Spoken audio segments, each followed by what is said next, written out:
তাহলে ড্রাইভার যদি আমাদেরকে মক্কা মদিনায় নেওয়ার মতো ড্রাইভার হয় তাহলে আমরা মক্কায় মদিনায় যেতে পারবো। যদি ড্রাইভার আমাদেরকে শান্তিনিকেতন পেন্টাগনে যদি নিয়ে যাওয়ার ড্রাইভার হয় আর আমরা প্যাসেঞ্জাররা হাজারো চেষ্টা করে যদি মক্কায় মদিনায় যাওয়ার জন্য যেতে পারবো? তাহলে বুঝতে পেরেছে যদি মক্কায় মদিনায় যেতে হয় তাহলে ড্রাইভিং সিটে যিনি বসে আছেন তাকে সরাইতে হবে। তাকে যদি না সরায় হাজারো চেষ্টা করি তাসবিহ তাহলিল করি নিজের মাথার চুল ছিটিয়ে ফেলি, কিন্তু ড্রাইভার তো আমাকে পেন্টাগনের শান্তিনিকেতনের দিকে নিয়ে যাচ্ছে, আমি কশ্মীর চালেও মক্কা মদিনায় যেতে পারবো। অতএব যদি মক্কায় মদিনায় যেতে হয় ওখান থেকে ড্রাইভিং সিটে যিনি আছেন তাকে সরাইতে হবে। তাকে সরাই দিয়ে এমন লোক বসাতে হবে যে লোক আমাকে মক্কায় মদিনায় নিয়ে যাবে। সম্মানিত উপস্থিতি, বুঝতে পেরেছে আমি আপনাদেরকে কি বুঝাতে চেয়েছিলাম? আমরা সবাই তো মক্কা মদিনার যাত্রী নাকি? কথা বলেন না, আমরা সবাই তো মক্কা মদিনার যাত্রী। আমরা যাদের একটা ড্রাইভিং সিটে বসাইছি তারা কি আমাদেরকে মক্কা মদিনায় নেবে নাকি শান্তিনিকেতন পেন্টাগনে নিয়ে যাচ্ছে? অতএব আমাদেরকে সিদ্ধান্ত নেওয়ার সময় এসেছে। আমরা যদি মক্কায় মদিনায় যেতে চাই তাহলে আমাদের ড্রাইভিং সিটে যারা আছে তাদেরকে এমন লোক বসাতে হবে যারা আমাদেরকে মক্কা এবং মদিনার দিকে নিয়ে যাবে। সম্মানিত উপস্থিতি, আসেন আমরা বিশ্বনবী হযরত মুহাম্মদ মুস্তাফা সাল্লাল্লাহু আলাইহি ওয়াসাল্লামের আদর্শের অনুসারী হতে চাই, তার দেখানো পথে চলতে চাই, তার দেখানো পথে দেশ সমাজ রাষ্ট্রকে প্রতিষ্ঠিত করতে চাই। আমাদের পরিবার ব্যক্তি সমাজে আমরা আল্লাহ রাসূলের আদর্শকে মেনে চলতে চাই। সেই আদর্শের ভিত্তিতে যদি আমরা একটি সমাজ প্রতিষ্ঠিত করতে পারি তাহলে আমাদের পরিবার, আমাদের সমাজ, আমাদের দেশ এবং রাষ্ট্র মক্কা মদিনার দিকে ধাবিত হবে। অতএব আসুন সেই প্রত্যাশাটাকে সামনে রেখে আমরা যাতে করে যথার্থ সিদ্ধান্ত নিতে পারে এই সিদ্ধান্ত আমার প্রত্যাশা ব্যক্ত করে আমি আমার কথা শেষ করছি। খুদা হাফেজ। বাংলাদেশ জিন্দাবাদ। আসসালামু আলাইকুম ওয়া রাহমাতুল্লাহ। আলহামদুলিল্লাহ, সার্বভৌম বক্তব্য দিয়েছেন ঈশ্বরদী উপজেলার বাংলাদেশ জামাত ইসলামীর মাননীয় আমির মহোদয়। হযরতকে মোবারকবাদ জ্ঞাপন করছি। শুধু এ পর্যায়ে আজকের এই অনুষ্ঠানের শিরোমণি আমাদের নাগেশ দরবার শরীফের মাননীয় পীর সাহেব জনাব মুস্তাক ফয়েজী মহোদয়ের হাত থেকে অত্র মাদ্রাসারই সম্মানিত পরিচালক মাওলানা আরিফুল ইসলামের হাতে ক্রেস্ট প্রদানের ছোট বিনয়ের সহিত অনুরোধ জানাচ্ছি। আমি হযরতকে অত্র মাদ্রাসার পরিচালকের হাতে সম্মাননা স্মারক তুলে দেওয়ার জন্য বিনয়ের সহিত অনুরোধ জানাচ্ছি। নারে তাকবীর! নারে তাকবীর! শুধুবৃন্দ, আমরা আর কালক্ষেপণ করছি না, শুধুমাত্র একটি মাহফিলের দাওয়াত আপনাদের সামনে দিচ্ছি। আগামী 27 ফেব্রুয়ারি রোজ বৃহস্পতিবার কমরালী ইউনিয়ন উচ্চ বিদ্যালয় মাঠে ইসলামী জনকল্যাণ পাঠাগারের উদ্যোগে তাফসীরুল কুরআন মাহফিলের আয়োজন করা হয়েছে। সেখানে আগমন করবেন বিশিষ্ট ইসলামী চিন্তাবিদ ও শিক্ষাবিদ স্কলার সাহেব ডক্টর মোহাম্মদ আলী হুসাইন মহোদয়, হযরত মাওলানা অধ্যাপক বুরহানুদ্দিন মহোদয়, হাফিজ মাওলানা নজরুল ইসলাম জনাব মোহাম্মদ আনোয়ার সিদ্দিক মহোদয় সহ জনাব মাওলানা নুরুল কবির সহ অসংখ্য উলামায়ে হযরত সেখানে আগমন করবেন। আপনাদের সকলকে এই দিন মাহফিলের দাওয়াত রইল। আগামী বৃহস্পতিবার 27 ফেব্রুয়ারি কমরালী উচ্চ বিদ্যালয় ময়দান মাঠ। এই পর্যায়ে আপনাদের সামনে তাফসীর শুরু হতে যাচ্ছে। চট্টগ্রাম ইসলাম প্রিয় তৌহিদি জনতার ঐতিহ্যবাহী মধ্যম কুরুয়া শেখ আব্দুল মালিক রহমতুল্লাহি আলাইহি স্মৃতি বিজড়িত দারুল আরকাম ইবতিদায়ী মাদ্রাসার উদ্যোগে আয়োজিত 13তম বার্ষিক মাহফিলের এই পর্যায়ে আপনাদের সামনে গুরুত্বপূর্ণ তাফসীর পেশ করছেন খ্যাতি সম্পন্ন মুফাসসিরে কুরআন, বিশিষ্ট ইসলামিক চিন্তাবিদ ও শিক্ষাবিদ, বিশিষ্ট ইসলামিক স্কলার, নাগেশ দরবার শরীফের মান্যবর পীর সাহেব, অত্যন্ত সুপরিচিত আমাদের পরম সভ্য হযরতুল আল্লাহ জনাব মাওলানা মুস্তাক ফয়েজী মহোদয়। সুধীবৃন্দ, এই পর্যায়ে আপনাদের সামনে তাফসীর পেশ করছেন নাগাস দরবার শরীফের মান্যবর পীর মহোদয় জনাব মোস্তাক ফয়েজি। জনাব মাওলানা মোস্তাক ফয়েজি হুজুরকে তার মূল্যবান তাকরীর পেশ করার জন্য মাহফিল ইন্তেজামিয়া কমিটির পক্ষ থেকে সবিনয়ে অনুরোধ জানাচ্ছি।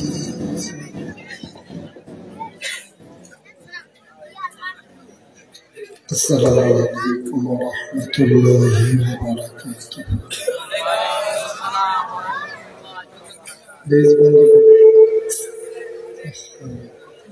আস্তে আস্তে বলুন, শুরুতেই নষ্ট করে ফেললে তো আচরণ ভর্তি। শুরুতে আওয়াজ নষ্ট করে, শুরুতে আস্তে করে দিয়ে আস্তে আস্তে বাড়াবো। একটা মাইক ম্যানের জন্য মাহফিলটা শেষ।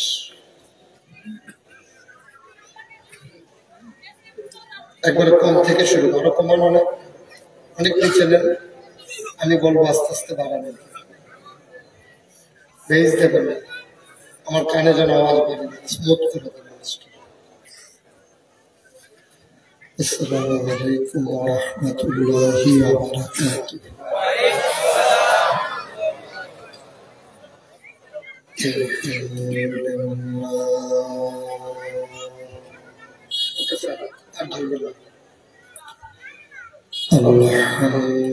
আলহামদুলিল্লাহ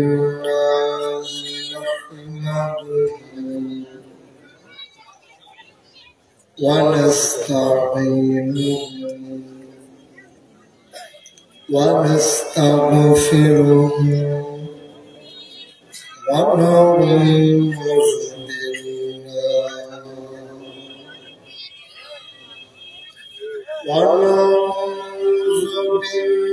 بالله من شرور أنفسنا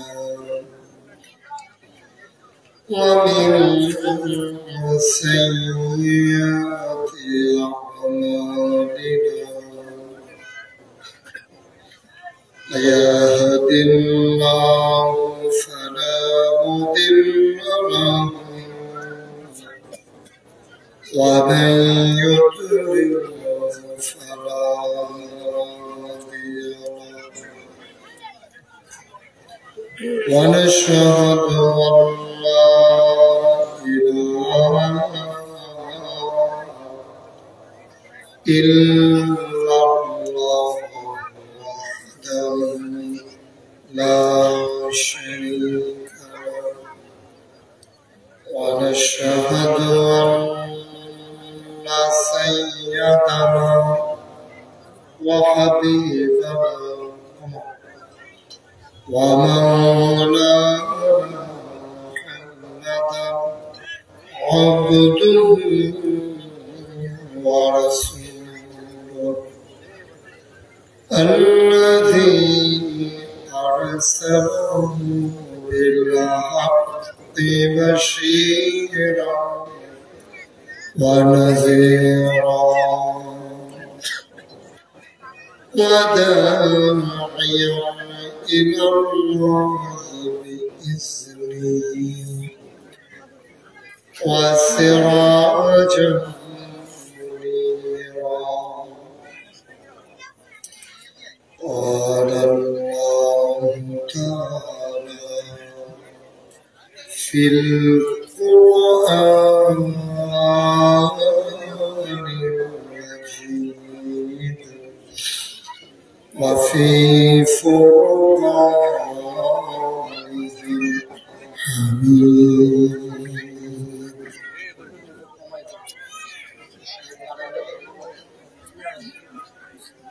সবাই أعوذ بالله من الشيطان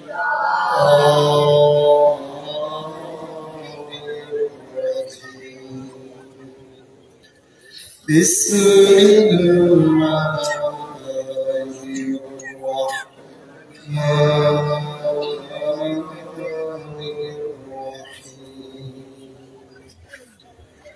إن الله وملائكته يصلون على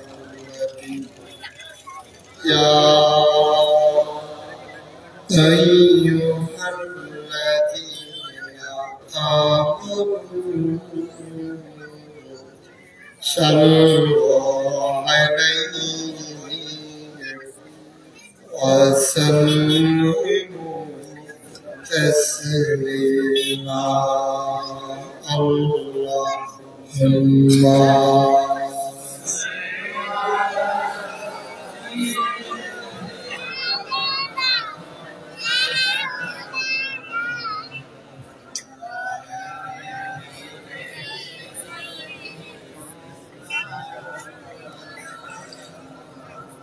জোরে সুরে মহাব্বতের সাথে গলা ছেড়ে দিয়ে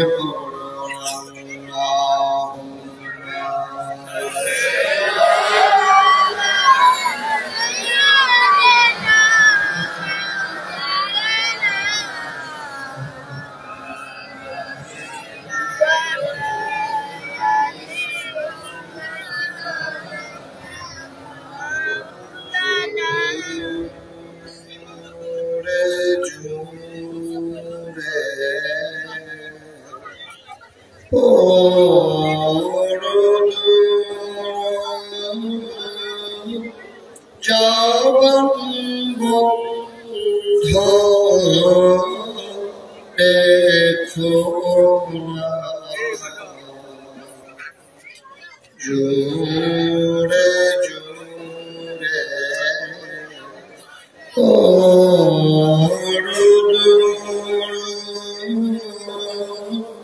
জবান বন্ধ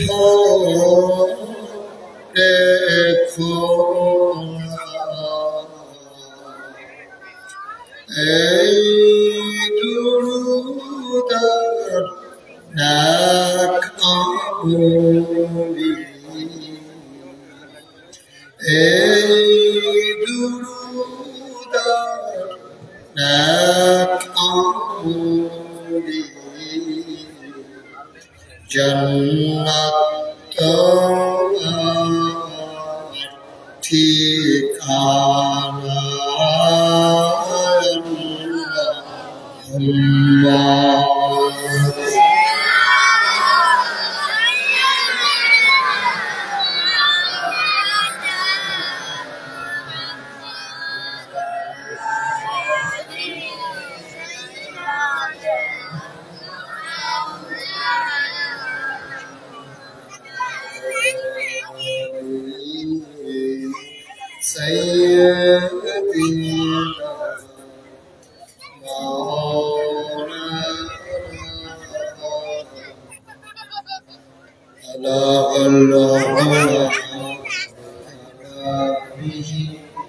كشف الدجى بجماله حسنت جميع كماله صلوا عليه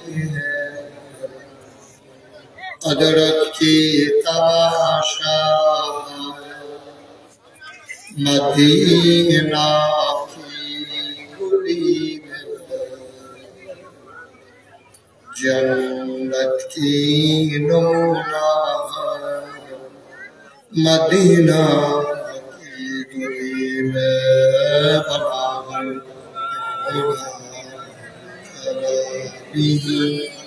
كشف الدجى بجماله حسنت جميع خصاله صلوا عليه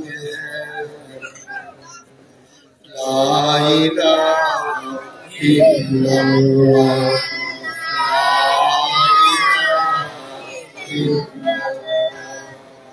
لا إله لا إله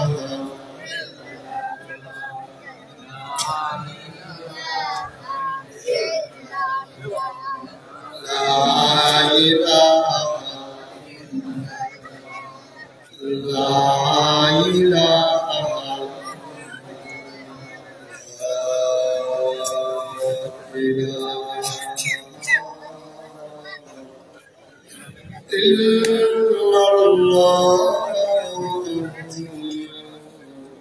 মুহাম্মাদুর রাসূলুল্লাহ সাল্লাল্লাহু আলাইহি ওয়াসাল্লাম। আল্লাহুম্মা সাল্লি ওয়া সাল্লিম ওয়া বারিক। সবাই পড়ি আলহামদুলিল্লাহ, জুড়ে পড়ি জুড়ে আল্লাহ। আমরা লাখ কোটি শুকরিয়া জ্ঞাপন করছি যিনি আমাদেরকে ঐতিহ্যবাহী ঐতিহ্যধন্য চট্টগ্রাম জেলা মিরসরাই উপজেলা মধ্যম পড়ুয়া অমরাই মাওলানা শেখ আব্দুল মালিক রহমতুল্লাহ আলাইহি দারুল আরকাম মাদ্রাসা 12তম বার্ষিক মাহফিল উপলক্ষে আজ 21 ফেব্রুয়ারি রোজ জুমা বরকতময় দিন শেষে অন্ধকারের চাদর যখন পৃথিবী ঢেকে দিয়েছে, জানান দিয়েছে রাত হয়ে গেছে, জেনে আমাদেরকে কর্মমুখর কর্মব্যস্ত আনন্দ ঘন একটি দিন অতিবাহিত করার পরে স্বাভাবিকভাবে ক্লান্ত পরিশ্রান্ত অবসর পিঠ যখন বিছানা চাওয়া, চোখ যখন ঘুমচা, দেহ যখন আরাম, সব কিছু আরাম করে দিয়ে সুজলা সুফলা সোনার বাংলাদেশ আজ পারা যায় নিবৃত ছায়া খেলা মায়া সুন্দর সুনিবিড় সুশৃঙ্খল পরিবেশে মাথার উপরে সামিয়ানা, নিচে বসার জায়গা, লাইটিং মাইকিং এর ব্যবস্থা। এই এলাকার হাজার হাজার মানুষ থেকে যাচাই করে বাছাই করে করুণা দয়া করে মায়া করে সকল প্রকারের ঝামেলা থেকে মুক্ত রেখে অসুস্থতা থেকে সুস্থ রেখে জেনে আমাদেরকে আশার বসা কিছু কথা শোনার সুযোগ করে দিবে। হৃদয়ের সবটুকু আবেগ, উচ্ছ্বাস, ভালোবাসা, আপত্তি কাপতি মিনতি জমা করে মাহবুদের শিখানো কালেমা দিয়ে চিৎকার করে সবাই পড়ি আলহামদুলিল্লাহ। যারা সাহাবে সদর আজকের এই মাহফিলের সভাপতি হযরত মাওলানা জিয়াউল হুসাইন সাহেব, আজকের মাহফিলের প্রধান আকর্ষণ যিনি আমার পরপর আলোচনা করবেন, আমার হৃদয়ের কাছের মানুষ, যিনি ইতিমধ্যে বাংলাদেশের বিভিন্ন জায়গায় কথা বলছেন ও বলে যায়, আমার প্রিয় ভাই, দ্বীনি ভাই, বিশিষ্ট ইসলাম স্কলার এবং মিডিয়া ব্যক্তিত্ব হযরত মাওলানা মনিরুল ইসলাম মজুমদার। আজকের মাহফিলে উপস্থিত হযরত মাওলানা শিরিন জাহাঙ্গীর, আজকের মাহফিলের অতিথিবৃন্দ। আমার পূর্বে কথা বলেছেন বাংলাদেশ জামাত ইসলামের সম্মানিত মিরসরাই উপজেলার আমির সম্মানিত জনাব মোহাম্মদ নুরুল কবির সাহেব, উপস্থিত এই এলাকার বিভিন্ন মসজিদের ইমাম সাহেব, প্রিয় পরিচালক, উপস্থিত ওলামায়ে কেরাম, মুরব্বিয়ানে আযাম, কলিজার টুকরা যুবকেরা, পর্দার আড়ালের মা, সবার প্রতি আমার আবার আন্তরিক শ্রদ্ধা সালাম। আসসালামু আলাইকুম ওয়া রাহমাতুল্লাহি ওয়া বারাকাতুহু।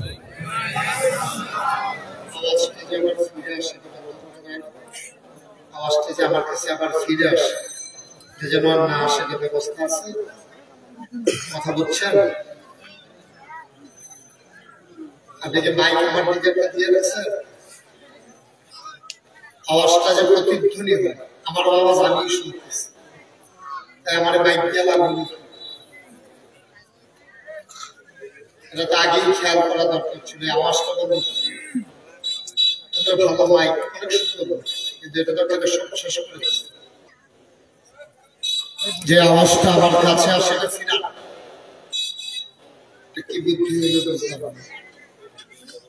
ওকে, আপনারা রেডি করুন। আপনারা শুনতে পাচ্ছেন তো না? আমি 2 বার শুনি, একটু পর সময় একবার শুনি, আবার হ্যান্ড একবার শুনি। আমার একটু উপকার হয়েছিল ফিরে এসে। আপনারা শুনেন একবার, আমি শুনি 2, আপনারা 2 বারই শুনেন।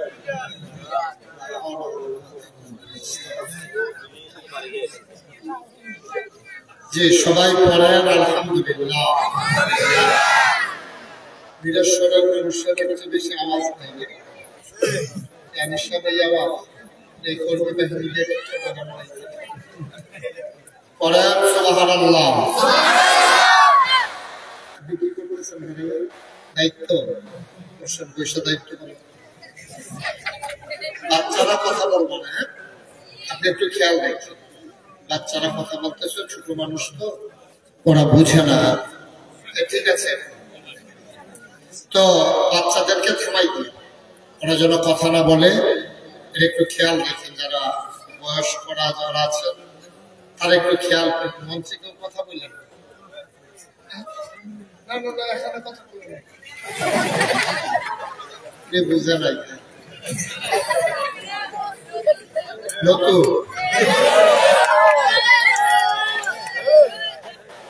ঠিক আছে, বেশি নতুন না, বয়সে তো পুরানো। সবাই খেয়াল করে বসে, মনোযোগের সাথে। আমি আর এখানে কখনো আসিনি, আপনি একটু মনোযোগ দিয়ে শুনলে আর দোয়া করলে হয়তো আমি কিছু বলতে পারবো। আল্লাহ যেন কবুল করে, সবাই আল্লাহ যেন আপনাদেরকে শোনার আমাকে বলেন, তৌফিক দান করে, সবাই। আপনি যে মোবাইলটা ধরে রাখছেন, আপনিও আমাদের দেখবেন, আমিও আপনার আপনি তো পর্দা বেশি পর্দা করতে আছে, আমি যেন না দেখি মোবাইল সামনে দিয়ে। যারা মোবাইল গুলো ধরে রেখেছে মোবাইল গুলো বন্ধ করে। ইউটিউবে হাজার হাজার ওয়াজ, আপনি কয়টা ওয়াজ শুনবেন? আমার ওয়াজ যে কি পরিমাণে ইউটিউবে বন্ধ করতেন না।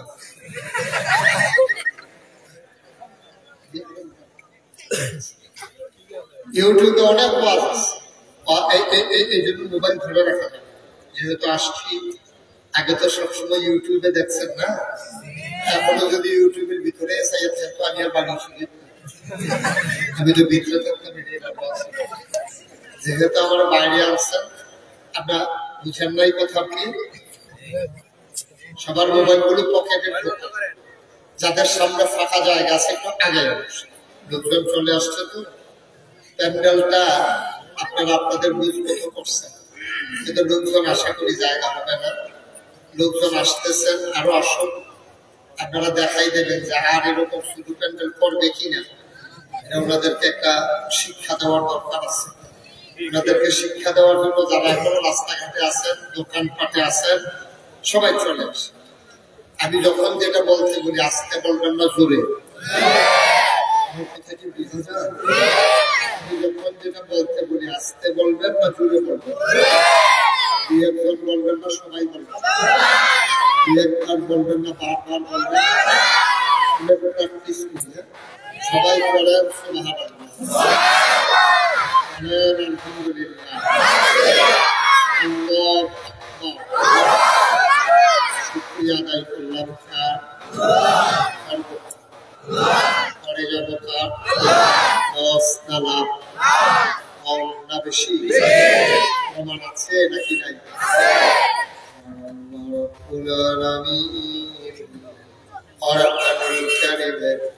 কত সুন্দর করে ওয়াজ করে দিলেন। আল্লাহ বলেন, লাকিন শাকারতুম লাআযীদান্নাকুম। ও দুনিয়ার মানুষ, নিয়ামত পেয়ে যদি শুকরিয়া আদায় করবে, যেই নিয়ামত পেয়ে শুকরিয়া আদায় করবে, শুকরিয়া আদায়ের কারণে ওই নাম আমার আল্লাহ আরো বহুত গুণে বাড়িয়ে দেবেন। বলেন সুবহানাল্লাহ। আমার আল্লাহ যা বলেন তা করেন নাকি করেন না? কম কম না বেশি বেশি? প্রমাণ আছে নাকি নাই? আনুল কারিমে 30 পারায় সূরা বুরুজের শেষ অংশে আল্লাহ কত সুন্দর করে ওয়াজ করে দিলেন। আল্লাহ বলেন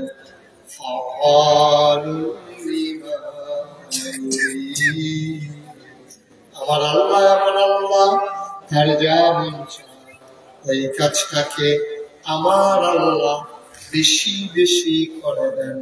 বলেন সুবহানাল্লাহ। আল্লাহ দুনিয়ার মানুষের ভেতরে দুনিয়ার মানুষ বলে একটা করে আরেকটা, ঠিক না? দুনিয়ার মানুষ বলে পালাই না পালাই না, এটার একটার পরে আর খুঁজে পাওয়া গেল না, ঠিক না?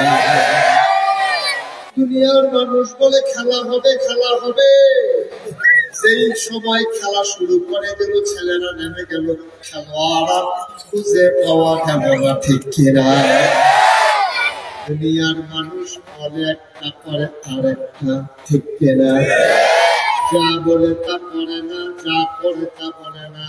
আমার আল্লাহ তাবারক ওয়া তাআলা তিনি যা বলেন তিনি তাই করে দেন। তিনি কখনো ওয়াদা খেলাফ করেন না, ওয়াদা খেলাফ করেন আমার আল্লাহর স্বভাব পায় না। তিনি নিজেই নিজের ব্যাপার ওয়াজ করে গেলেন। আল্লাহ বলেন ইন্নাকা লা তুখলিফুল মিয়াদ। আমার আল্লাহ তিনি যা ওয়াদা করেন, ওয়াদার খেলাফ করা আমার আল্লাহর জন্য শোভা পায় না। বলেন সুবহানাল্লাহ। এই আল্লাহ আছেন নাকি নাই? ছিলেন নাকি ছিলেন না? থাকবেন নাকি থাকবেন না? আমার এই আল্লাহ কয়জন?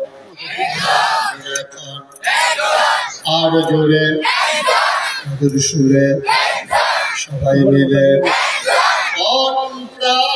প্রাণ করে বলা ছেড়ে দিয়ে মধুমাখা কণ্ঠে আকাশ বাতাস প্রকম্পিত করে, গরুসূচিত কণ্ঠে গলা ছেড়ে দিয়ে চিৎকার করে, নিরস্বরার জমিন কাঁপিয়ে দিয়ে রাতের নিস্তব্ধতা ছিন্ন ভিন্ন করে।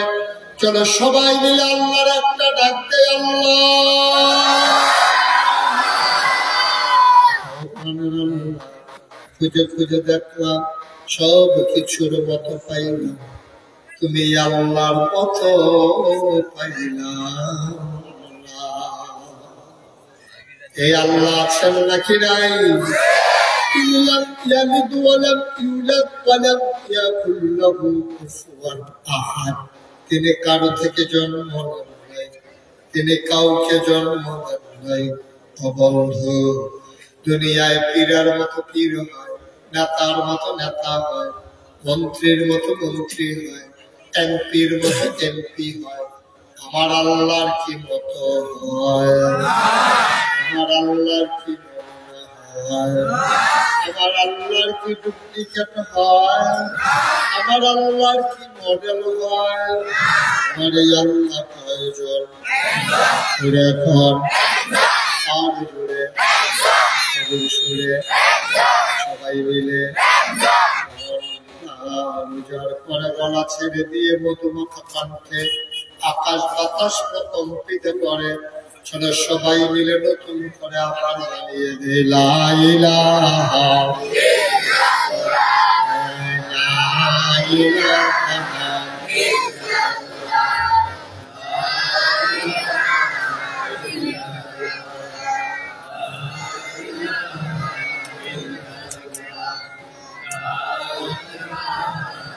ইল্লাল্লাহ। জোরে জোরে লা ইলাহা,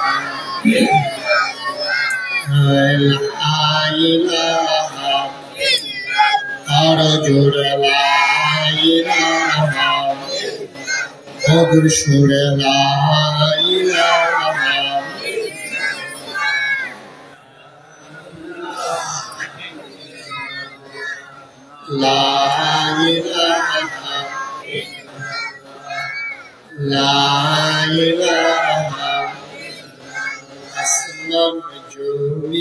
গাইরুল্লাহ, পাহাড় পর্বত গাইরুল্লাহ, আসমান জমিন গাইরুল্লাহ, পাহাড় পর্বত গাইরুল্লাহ, শত তুমি মাবুদ এক আল্লাহ, লা ইলাহা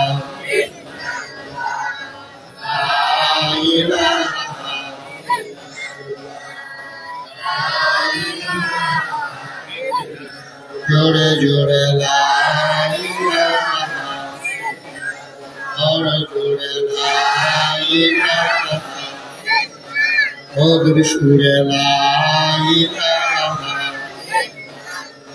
আসলা লা ইলাহা لا معبود إلا الله، لا مشروق لا موجود لا مقصود، رجل لا إله، رجل لا إله، مدر شور لا إله، أشل لا إله، لا إله، لا إله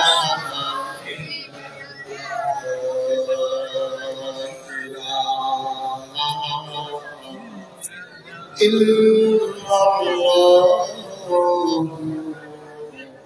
محمد رسول الله صلى الله عليه وسلم। সবাই পড়েন আলহামদুলিল্লাহ।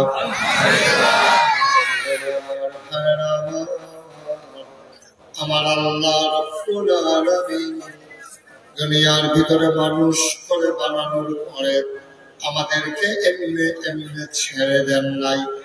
কোন পথে গেলে জান্নাত, কোন পথে গেলে জাহান্নাম, কোন পথে গেলে লাভ, আর কোন পথে গেলে লোকসান, কোন পথে ভালো, কোন পথে মন্দ, কোন পথে কল্যাণ, কোন পথে অকল্যাণ, কোন পথে শিরক বেদাত, কোন পথে তাওহীদের রিসালাত, কোন পথে কুফর আর কোন পথে ইসলাম জানানোর জন্য আমার আল্লাহ যুগে যুগে মানুষদের মাঝ থেকে যাচাই করে বাছাই করে, করুণা করে, দয়া করে, মায়া করে একদল উত্তম চরিত্রের মানুষ, যাদের জীবনে গুনাহ নাই, গুনাহ হওয়ার সম্ভাবনা নাই, এমন একদল মানুষকে আমাদের জন্য আমার আল্লাহ নবী এবং রাসূল করে পাঠাইছেন। বলেন সুবহানাল্লাহ, সবাই বলেন সুবহানাল্লাহ।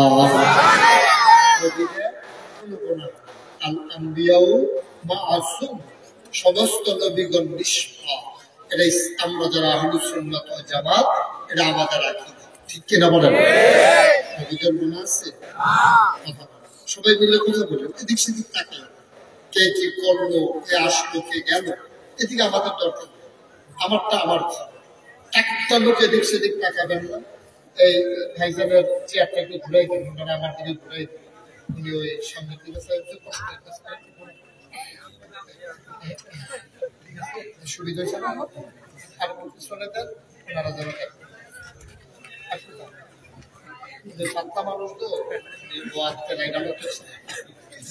এবার আপনারা আমার দিকে ঘুরে বসে, ঘুরে বসার পরে তো ঘাড় ব্যথা হয়ে যাবে, আমার দিকে ঘুরে বসে। আপনারা তো বুঝছে, ওনারা দেখছে যে ঘোরার সেই আগে আগে ঘুরা লাগিয়ে খারাপ দেখতে আছে। এখানে বোঝা গেল আপনারা আমার কথা বুঝতে আছেন না। একটা আওয়াজ দিয়ে জবাব একেবারে মনোযোগের সাথে খরগোশের মতো কান খাড়া করে মাছের মতো নিষ্কলঙ্ক আপনার কথা শুনবেন, ঠিক আছে? আওয়াজ করতে গিয়ে এই পাশের পর্দাটা উঠেই দেন, এই পাশের পর্দাটা উঠেই দেন, এটা তো রাখার দরকার নেই। এটা থাকলে ওই পাশে দাঁড়িয়ে দাঁড়িয়ে বাচ্চারা কথা বলে, কারণ বিরক্ত করলে আমি কথা বলতে পারবো না। ইউটিউবে আপনারা যারা আমার ওয়াজ শুনেছেন তারা দেখেছেন, একটা আওয়াজ হলে আমার ওয়াজ শেষ, একটা শব্দ করা ছোট্ট সোনামণি যারা আছো তোমরা কোনোভাবে আওয়াজ করবে, বাচ্চারা দেখতে তো আছেন, আর আপনি যে দায়িত্বে আছেন মাঝে মাঝে হাঁটার একটু খেয়াল রাখেন। হ্যাঁ হ্যাঁ ঠিক আছে, এখন দরকার নেই, আওয়াজ করলে হ্যাঁ এটা একটু উঠাই দেন, তাহলে লোকজনের দিক দিয়ে আমাকে দেখতে পারবেন। তা যে জমিনের ভিতরে প্যান্ডেল করছেন আরো প্যান্ডেল বড় করা দরকার ছিল। যাই হোক ওনারা মনে করছে আমি নতুন মানুষ, সবাই আসবেন কে আসবেন ওনারা কনফিউজ ছিলেন। তো যাই হোক আপনারা যেভাবে আইসা করবেন ওনারা বোঝে নাই, সামনের বছর ওনারা চিন্তা করবে প্রয়োজনে প্যান্ডেল করবেন। কি কর যেন কে ভিতরে আছে কে বাইরে আছে যেন বোঝানো যায়, এই জন্য ওনারা প্যান্ডেলে করার কথা নেই। এই জন্য দেখাইতে আছে লাইটটা লাইট যাবে সেই নতুনই বোঝা না। হ্যাঁ আমিন কর একটু ফুটাইয়া লাভ নাই, একবার উপরে উঠাইতে হবে, উঠাইলে ঠান্ডাইলে ছেড়ে দিতে হবে একবার উপরে আরো উপরে, যেন মানুষ দাঁড়াইলেও দেখতে পারে ওই ব্যবস্থা করতে হবে। জি সবাই পড়ে না আমি এতক্ষণ কথা হইলো যে আমরা জোরে পড়বো, জোরে পড়েন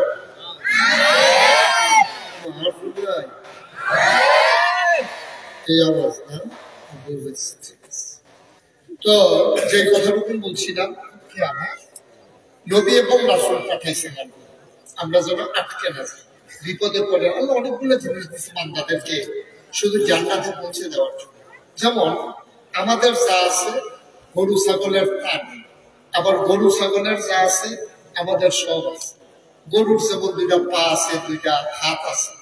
আমরা যখন গরুর রচনা করতাম আমরা 4টা পা করতাম, কিন্তু সামনের দুটো হইলো হাত, পেছনের দুটো হইলো পা।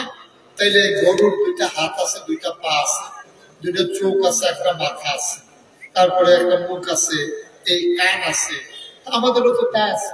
তো গরুরে গরু, আমাকে আপনাকে গরু বলে না কেন? আমাকে আপনাকে শিয়াল বলে না কেন? আমাকে আপনাকে কুকুর বলে না কেন? কারণটা কি? গরু, মানুষ, কুকুর, ছাগল, মশা, মাছি সবার কিন্তু একটাই প্রাণ পায়। মশার যেমন একটা জীবন, আপনারও একটা জীবন। আপনি জীবনে কত মশা মারছেন? এই একটাই জীবন, আপনারও সেই একটাই জীবন। তাইলে আপনার এই একটা জীবন, মশারও একটা জীবন। প্রাণ থাকলে প্রাণী হয়, মন না থাকলে মানুষ হওয়া যায় না। আমরা সবাই প্রাণী, এই যে দায়িত্বশীল, আপনি শুধু আমার দিকে তাকাইতে, আমরা সবাই এখানে প্রাণী। আমরা সবাই কি কথা পায় না? সবাই কি আমরা কথা বলা নিষেধটা কি? অবস্থা কেন? চশমা তোর সমস্যা কি? সিম খাইতে মনে হচ্ছিল দড়ি দিয়ে বাইন্দা লইয়া বলছে আওয়াজ চলে বাড়ি হ্যাঁ মনে করছে আমার বাইকে আওয়াজ হইতেছে, আমার আর আওয়াজ করে না। লাভ আছে লাভ আছে, আওয়াজ করবে না। এই যারা দাঁড়িয়ে আছেন সময় আওয়াজ করবেন। তাইলে প্রাণ থাকলে প্রাণী হয়, মন না থাকলে মানুষ হওয়া যায় না। মানুষ হওয়ার জন্য একটা মন ভালো পারবেন না। 1000 বছর আগে প্রাণও ছিল কিন্তু মন ছিল না বলে তাদেরকে বলা হয় আইয়ামে জাহিলিয়া, অন্ধকার যুগ। তাদের কিন্তু সব ছিল। এখন যদি আপনি বলেন যে আপনি তাদের চাইতে আলাদা, না, বরঞ্চ ওই আইয়ামে জাহিলিয়াতের চাইতেও আপনি অনেক জায়গায় নিকৃষ্ট। ঠিক কিনা বলেন? বাংলাদেশ শুধু ইউরোপ নয়, আমেরিকা নয়, গোটা বিশ্বে যত জায়গায় মানুষ আছে সবগুলো মানুষ আজকে সভ্যতাকে বিসর্জন দিয়ে কুপ্রবৃত্তিকে নিজে দমন করতে না পেরে পশু প্রবৃত্তির বিকাশ ঘটানোর মাধ্যমে আমরা এক একটা মানুষ এক একটা পশুতে পরিণত হয়েছি। এই জন্য আমরা দেখি এই বাংলাদেশে, আমরা দেখেছি এই বাংলাদেশে রাজপথে মানুষ মানুষকে লগি বৈঠা দিয়ে পিটিয়ে হত্যা করে, সেই লাশের উপরে নৃত্য করে। যে ঠিক কিনা? বানানো গল্প, বানানো গল্প, মুখরোচক ইতিহাস, বাস্তব ঘটনা। এই বাংলাদেশ, এই বাংলাদেশ পিচ করা পথ রক্তে রঞ্জিত হয়েছে, লাশ পড়েছিল রাস্তার মাঝে। অথচ 1500 বছর আগে মানুষ মানুষকে নির্যাতন করেছে, নারীর অধিকার দেয়নি, মনুষ্যত্বের বিকাশ ঘটায়নি।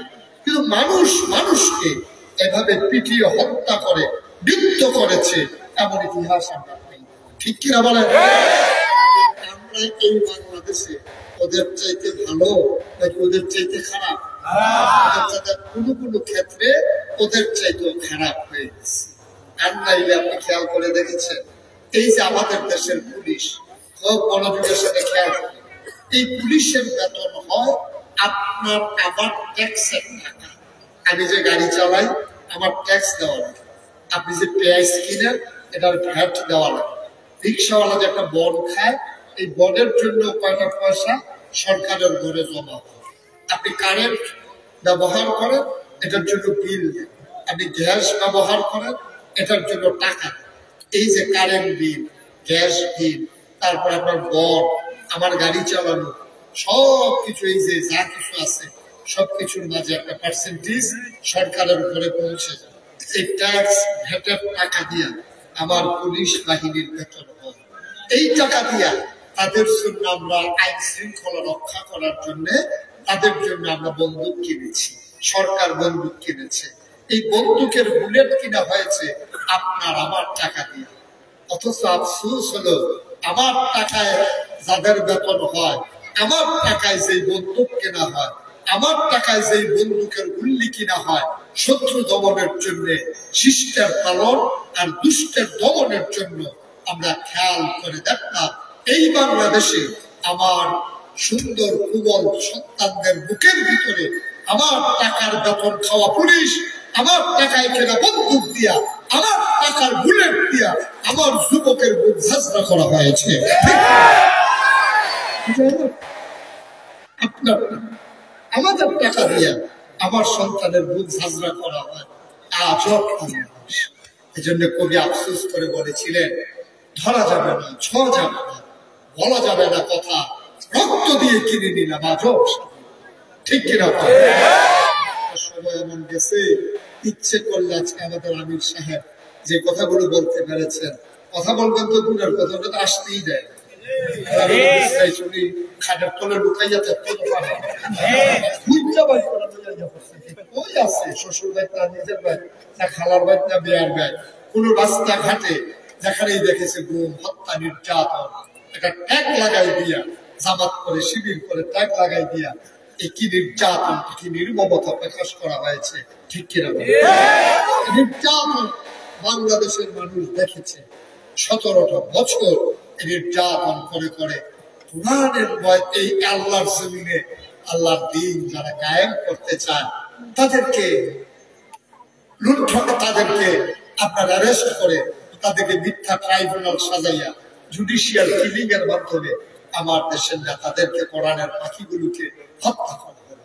আমরা অবাক বিস্ময়ে তাকিয়ে দেখলাম যে এই দেশে ৯৯ জন লোক মুসলমান, যেই দেশে মানুষগুলো আসার নামাজ পড়ে দুরূদ পড়তে পড়তে ঘুমোতে যায়, আবার ফজরের আযান শুনলে যে দেশের মানুষের ঘুম ভাঙে, যে দেশ মাদ্রাসার দেশ, যে দেশ বক্তব্যের দেশ, যে দেশ টুপিওয়ালার দেশ, আলেম ওলামার দেশ, যেই দেশে হক্কানি পীর মশায়েখ আর আলেম ওলামারা ব্যাংকের বদলে লঙ্গি পড়া শিখিয়েছে, হরে রামের জায়গায় কলমা পড়তে শিখিয়েছে, শ্রীর জায়গায় মোহাম্মদ দেখতে শিখিয়েছে, টিকির বদলে টুপি পড়তে শিখিয়েছে, সেই জায়গায় সেই দেশে ৯৯ জন মুসলমানের দেশে আমরা অবাক বিস্ময়ে তাকিয়ে দেখলাম মসজিদের মিম্বার থেকে ইমাম যখন দ্বীনের কথা বলে, কোরআনের কথাগুলো যখন বলে, জোয়া পড়িয়ে চলে গেছে, ফোন গেছে ইমামের বাড়িতে, আগামী শুক্রবারে আপনি আর আসার দরকার নাই, কথা নাকি তাদের বিরুদ্ধে চলে গেছে। ঠিক কিনা? কোরআনের কথা বলার কারণে মসজিদের মিম্বার থেকে তোমরা আলেমকে নামিয়ে দিয়েছো, বেয়াদবি করে তাদের রুটি রুচির উপরে আঘাত করেছো, তোমরা এই কাজ করেছো। কোরআনের মঞ্চে কোরআনের কথা বলার কারণে ওলামায়ে কেরামকে বেয়াদবি করে দায়িত্বগুলো কেড়ে নিয়েছো, তাদেরকে কথা বলতে দাও নাই, তাদেরকে লজ্জা দিয়েছো, শরম দিয়েছো। আমি বলেছি যেদিন গেছে একেবারেই গেছে, আবার যদি বাবা আসে লড়াই হবে সমানে সমান। ঠিক কিনা বলো? কোনোভাবেই ছেড়ে দেওয়ার সুযোগ, ওনাদের যেমন বাবার বাড়ি, আমাদেরও যে বাবার বাড়ি, আমরা কি বাবার বাড়িতে বেড়াইতে আসছি নাকি? ঠিক কিনা? কারণ এই বাংলাদেশ ওদের, এই বাংলাদেশ আমাদের, এই বাংলাদেশ আমার সবার। সুতরাং এই বাংলাদেশে কেউ নিম্ন শ্রেণী, কেউ উচ্চ শ্রেণী, কেউ রাজা, কেউ প্রজা, কেউ শাসক, কেউ শোষিত, বাংলার মুসলমান আর মেনে নেবে না। ঠিক কিনা বলো? সমান, আপনি সমানে সুন্দর করে আপনি চলবেন, আপনারটা আপনি করবেন, আমারটা আমি করবো। এই বৈষম্যের বাংলাদেশ আর চলতে দেওয়া হবে না। আপনার টেবিলে 50 রকমের খাবার থাকবে, আর আরেকজন ডাস্টবিনে কুকুরের সাথে, বিড়ালের সাথে খাবার নিয়ে কাড়াকাড়ি করবে। এই বাংলাদেশ আর বাংলার মানুষ 5ই আগস্টের পরে দেখতে চায় না। ঠিক কিনা বলে? রুটি রুজি কামাই রোজগার রাজনীতিকে ব্যবহার করে এই কামাই রোজগারের রাস্তা বন্ধ করতে হবে। কামাই রোজগারের রাস্তা বন্ধ করতে হবে। আপনি একটা না একটা কিছু করবেন। আমি দেখেছি আমাদের দেশের ফিরসা আর আমাদের দেশের রাজনীতিবিদ হুবহু মিল আছে। পীর সাহেবের যেমন চাকরি লাগে না, পীর সাহেবের যেমন কৃষি কাজ করা লাগে না, পীর সাহেবের যেমন দোকানদারি লাগে না, পীর সাহেবের নিজস্ব যেমন কোনো কামাই লাগে না, মুড়িদের বাড়িতে ঘুরে ঘুরে খায়, হাত পাইতা পাইতা খায়। এইরকম হাত পাইতা রাখে রিক্সাওয়ালা মুড়িদ, তারপরে যা ভিক্ষা করে খায় মুড়িদ।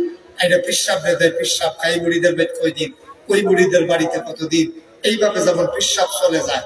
আমার দেশের অধিকাংশ রাজনীতিবিদ যারা রাজনীতির নামে, যারা ইসলাম থেকে দূরে সরে গিয়ে রাজনীতিকে পেশা বানিয়ে নিয়েছে, তারা মনে করে রাজনীতির মাধ্যমে তাদের রুটি রুজি। রাজনীতি রুটি রুজির কোন মাধ্যম নয়। রাজনীতি হচ্ছে মানুষের সেবার নীতি। ঠিক কিনা বলে? রাজনীতি করে আপনি রুটি রুজি নেবেন আশা করেন কেন? আপনি চাকরি করেন, আপনি মাস্টারি করেন, আপনি ইমামতি করেন, পাশাপাশি রাজনীতি করেন। আপনার আব্বা কি করে? ছেলের যে জিজ্ঞেসে তোমার আব্বার কামাই রোজগার কি ব্যবস্থা? আব্বা রাজনীতি করে, এটাই তার পেশা। তার আর অন্য কোনো পেশা নেই, রাজনীতি করে, এটাই তার পেশা। আর আমার দেশে পিসা যেমন পুঁজি ছাড়া ওই সব বাপের বাপ পিসা বলে যোগ্যতা থাক আর না থাক, ওই সন্তান যেমন পীর সাহেব হয়ে যায়, আমার দেশের রাজনীতিটাও এমন। যোগ্যতা থাক আর না থাক, পেশি শক্তির ব্যবহার করে তারা, রাজনীতিকে ব্যবহার করে কামাই রোজগারের মাধ্যমে তারা দেখা যায় যে সেকেন্ড হোম করে মালয়েশিয়া, তারপরে বেগম পাড়ায় গিয়ে নিজের বাড়ি বানায়। আমি বলেছি ক্ষমতা হলো কচু পাতার পানির মতো টলগলো টলগলো। মন্দ বাতাস আসলে কচু পাতার পানি যেমন পড়ে যায়, যে কোনো একটা বিপ্লবের মাধ্যমে, স্লোগানের মাধ্যমে ক্ষমতা পড়ে যায়। নাইলে আমরা 17 বছর ধরে দেখতাম কত আয়োজন, কত আয়োজন। পুলিশকে দলীয় ক্যাডারে পরিণত করা হয়েছে, আমলা কামলা, র্যাব, গোয়েন্দা, তারপরে উপদেষ্টা, সকল প্রকারের কর্মকর্তাকে দলীয় ভিত মজবুত করার জন্য যখন ব্যবহার করা হয়েছে, আমার ছেলেরা যখন চিৎকার করে রাস্তায় বেরিয়ে পড়েছে, কচু পাতার পানির মতো ক্ষমতার বস্ত্র একেবারে ভেঙ্গে ভেঙ্গে মাটির সাথে মিশে গেছে। ঠিক কিনা বলো? কি লাভটা হলো আপনি বলেন? 17 বছর লাগাই আপনি টাকা কামাই করলেন, এখন বউ এক জায়গা, হেয়ার এক জায়গা, টাকা ফুটে বিশাল দিচ্ছে। কি লাভটা হলো? এর চেয়ে আমার রিক্সাওয়ালা অনেক ভালো, এর চাইতে আমার রিক্সাওয়ালা অনেক ভালো। রিক্সাওয়ালা রিক্সা চালাইয়া দুপুর বেলা খাইতে বসে, তার স্ত্রী পাশে বসে বসে বাতাস করে, তারপরে সে খাওয়ার পরে মাথার নিচে দিয়ে শুয়ে পড়ে, এমন অঘোর ঘুম, তার কোন নিশ্চিন্ত একটা জীবন। আর আপনার লাভটা হলো কি?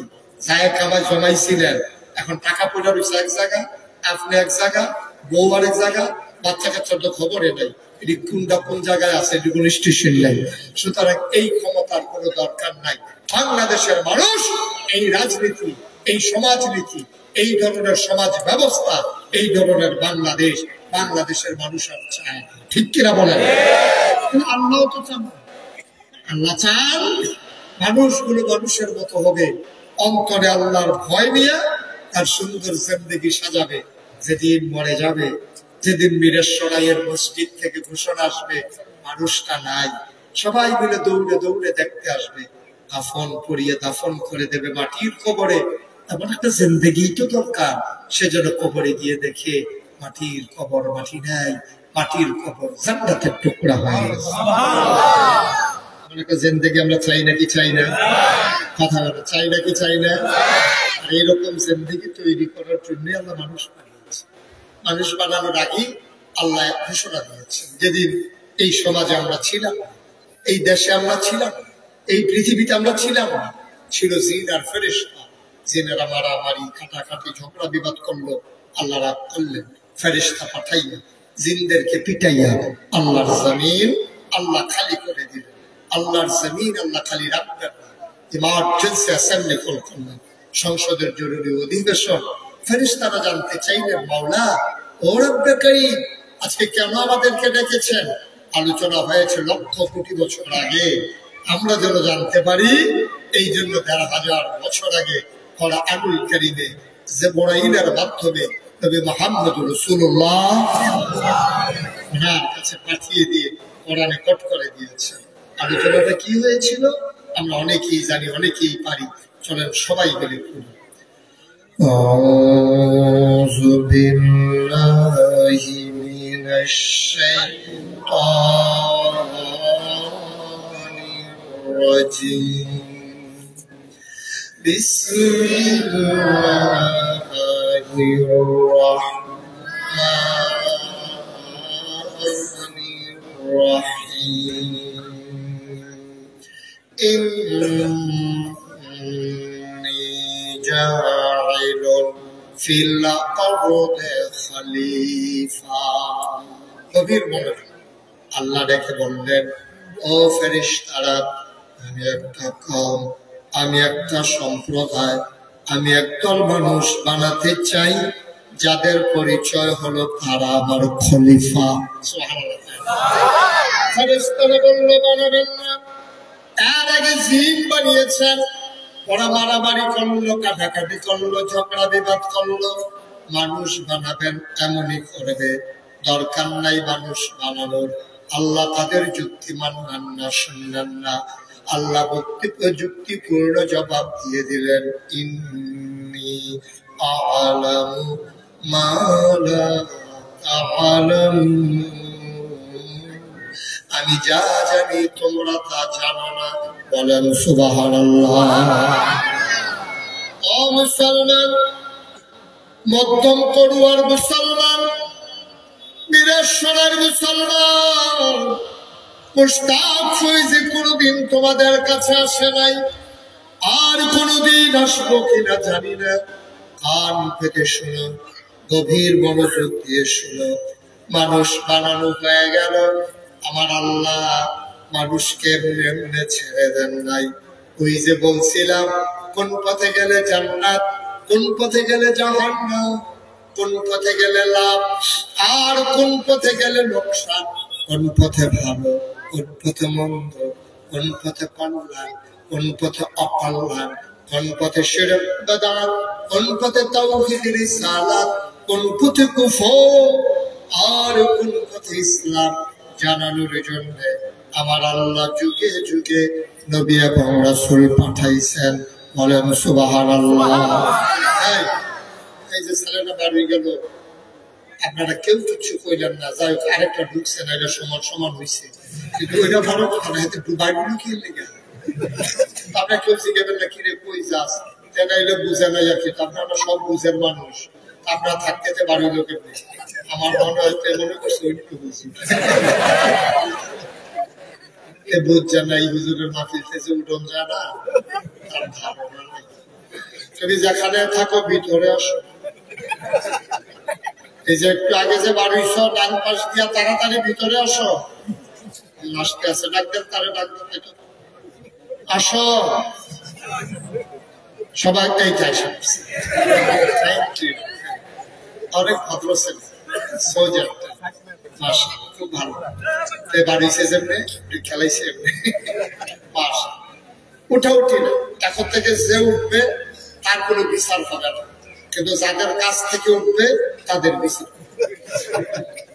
যে উঠছে শুধু বুঝি তো, এত বুঝের মানুষের ভিতরে বেরবুঝ উঠলো কেমনি? সুতরাং যাদের সামনে থেকে উঠবে তাদের বিচার হবে। আপনারা যখনই যে উঠবে তাদের টান দিয়ে বসাই দিবেন, প্রয়োজনে বসাতে শোয়াই দিবেন, কিন্তু বাইরে যাওয়ার কোন সিস্টেম। আমিন কর। কিন্তু বাংলাদেশের সমস্যা এই জায়গা, আমাদের দেশে খারাপ মানুষ কিন্তু বেশি না, খারাপ মানুষ সামান্য কিছু নেই, কিন্তু খারাপ যখন খারাপই করে তখন আমাদের দেশে কেউ ডাক দেয় না, ঠিক কিনা? যদি সবাই মিলে ডাক দিতে, আমরা তো বলছি না, আমার ওয়াজটা আপনারা আগেও শুনেছেন। আমি বারবার বলেছিলাম যে আপনারা যা করতেছেন এটার পরিণতি কিন্তু ভালো না। আমি এমপি মন্ত্রীকে পাশে বসিয়ে রেখে অনেকবার বলেছি যা করতেছেন লক্ষণ ভালো না, লক্ষণ সুবিধার না। যখন ধস আসবে তাসবির দানার মতো একটা খুলে গেলে যেমন বাকিগুলাকে আটকানো যায় না, টপাটপ পড়তেই থাকে।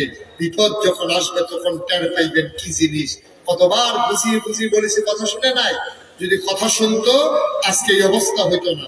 সরকার তো বদল হয়, সরকার নানান কারণে বদল, মারা গেলে বদল হয়, আন্দোলনে বদল হয়, নির্বাচনে বদল হয়, কিন্তু বাংলাদেশ ছাড়া পৃথিবীর কোথাও ইতিহাস নাই যে সরকার বদলের পরে ৩৩০ জন মেম্বার অফ পার্লামেন্ট, আমলা কামলা বদুল্লা র্যাব গোয়েন্দা তারপরে ঊর্ধ্বতন কর্মকর্তা উপদেষ্টা সবাই মিলে একসাথে পালিয়ে গেছে।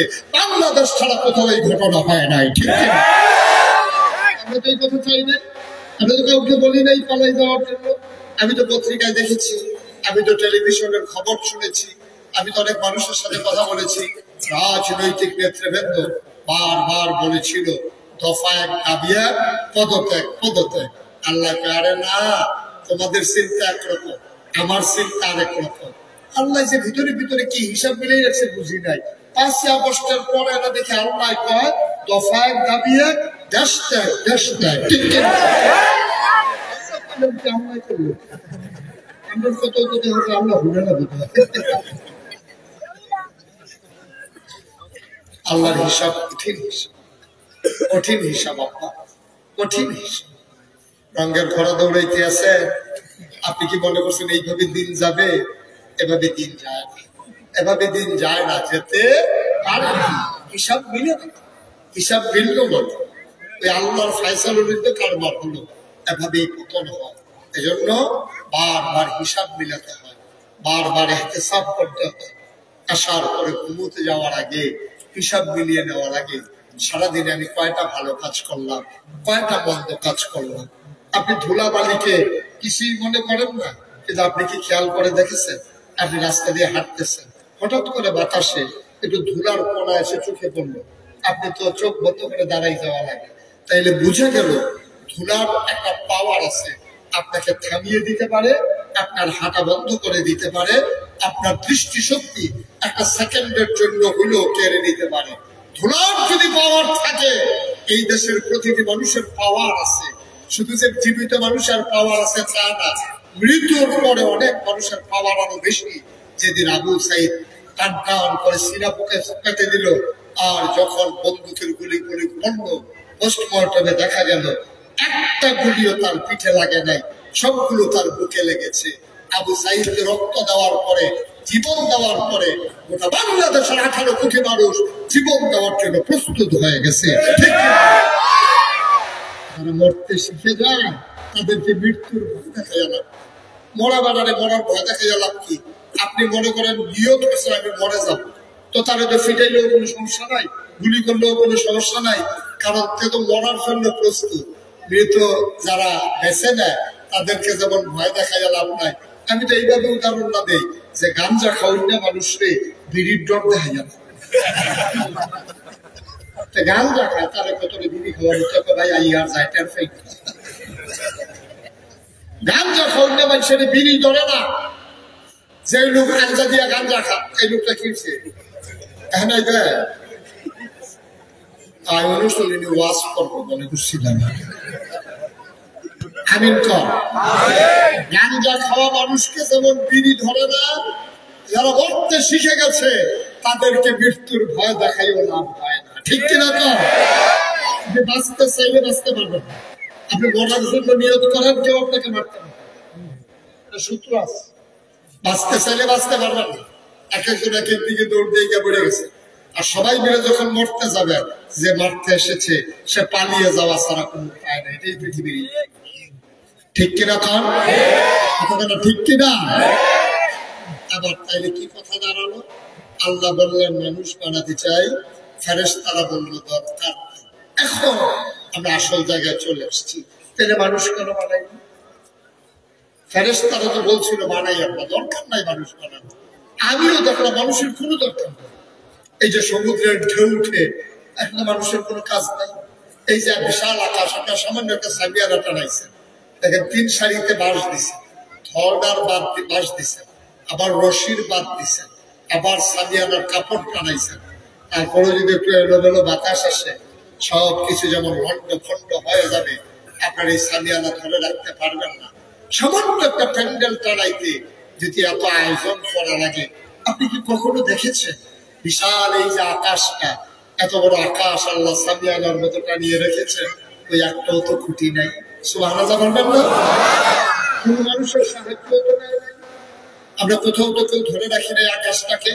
আকাশ তো ঠিকই ঝুলে আছে, একটা খুঁটি নাই, রশির বাদ নাই, ধরনার বাঁশ নাই, সামিয়ানার কাপড় নাই, তারপরে আকাশটা ঝুলে আছে। সুবহানাল্লাহ বলবেন না? আকাশ তো ঝুলে আছে অবনী না, তাইলে মানুষের তো এখানে কোনো সাহায্যও নাই। কোন মানুষের সাহায্য নিয়ে তো আকাশ আল্লাহ টানায় না। শুধু কি তাই? আমার আল্লাহ আকাশ বানালেন খুঁটি ছাড়া, জমিন বানালেন সমতল করে। এই পৃথিবী যেন হঠাৎ করে নড়ে চড়ে না উঠে, জায়গায় জায়গায় আল্লাহ পেরেক বসাই দিলেন। তুমি যদি বলো হুজুর পেরেক কই, আমি বলবো পেরেক মাটির নিচে। তুমি যদি বলো পেরেকের মাথা কই, আমি বলবো খাগড়াছড়ি, বান্দরবান, রাঙ্গামাটি, ময়নামতি, ক্যান্টনমেন্ট।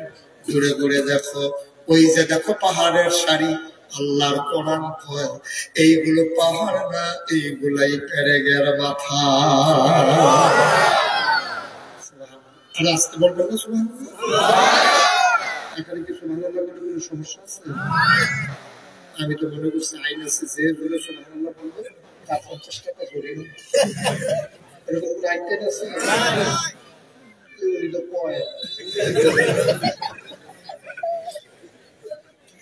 বলেন সুবহানাল্লাহ। কি আল্লাহ, সুবহানাল্লাহ। আকাশ বানাইলেন খুঁটি ছাড়া, জমিন বানাইলেন সমতল করে, পাহাড় বানাইলেন পেরেকের মাথা করে। শুধু কি তাই? কুল্লো কুল্লো বেগে বয়ে যাওয়া নদী, নদীর ভিতরে পানি, পানির ভিতরে মাছ, নদীর কিনারে গাছ, গাছের ভিতরে ফুল, ফুলের পরে ফল, নারিকেল গাছের মাথায় ডাব, ডাবের ভিতরে শরবত, আখের ভিতরে রস। সুবহানাল্লাহ। তিনি বানালেন, তিনি আমার আল্লাহ। জানতে মন চায় মাওলা, ও রব্বে কারীম, আপনি কেন মানুষ বানাইছেন? কি দরকার মানুষের? কোরআনুল কারীমে সূরা বাকারায় আল্লাহ ওয়াজ করে দিলেন, ইয়া আইয়ুহান নাস, হে মানুষেরা, এই যারা মধ্যম করুয়ার মাহফিলে এসেছো, শোনো শোনো শোনো। আমরা বলি বলেন বলেন, আল্লাহ বলেন, ইয়া আইয়ুহান নাস, হে মানুষেরা, উবুদু, তোমরা ইবাদত করো। সুবহানাল্লাহ। আমি বলি কার ইবাদত? রব্বাকুম, যিনি তোমাদের রব। আমি বলি রব কে? আল্লাযী খালাকাকুম, যিনি তোমাদেরকে সৃষ্টি করেছেন। আমি বলি কে আমাকে সৃষ্টি করেছেন? আমার আব্বা, আমার আম্মা যখন বয়স প্রাপ্ত হলো, যৌবন দীপ্ত প্রাণ হলো, বাবার সাথে মায়ের বিবাহ বন্ধনে আবদ্ধ করে দিল।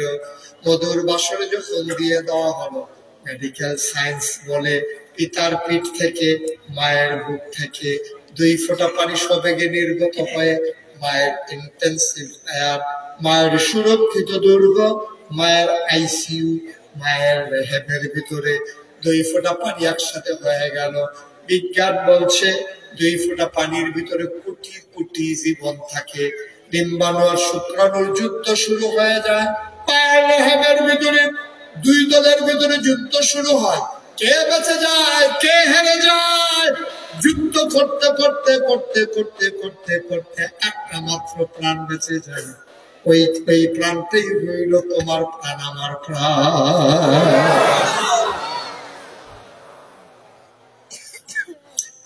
মায়ের রেহেমের ভিতরে যখন 2 ফোঁটা পানি একসাথে হয়ে গেল, ডিম্বাণু আর শুক্রাণুর মিলনে জীবনের পয়দা হয়। মুসলমান, মন দিয়ে শুরু, তুমি রব খুঁজে পাও না।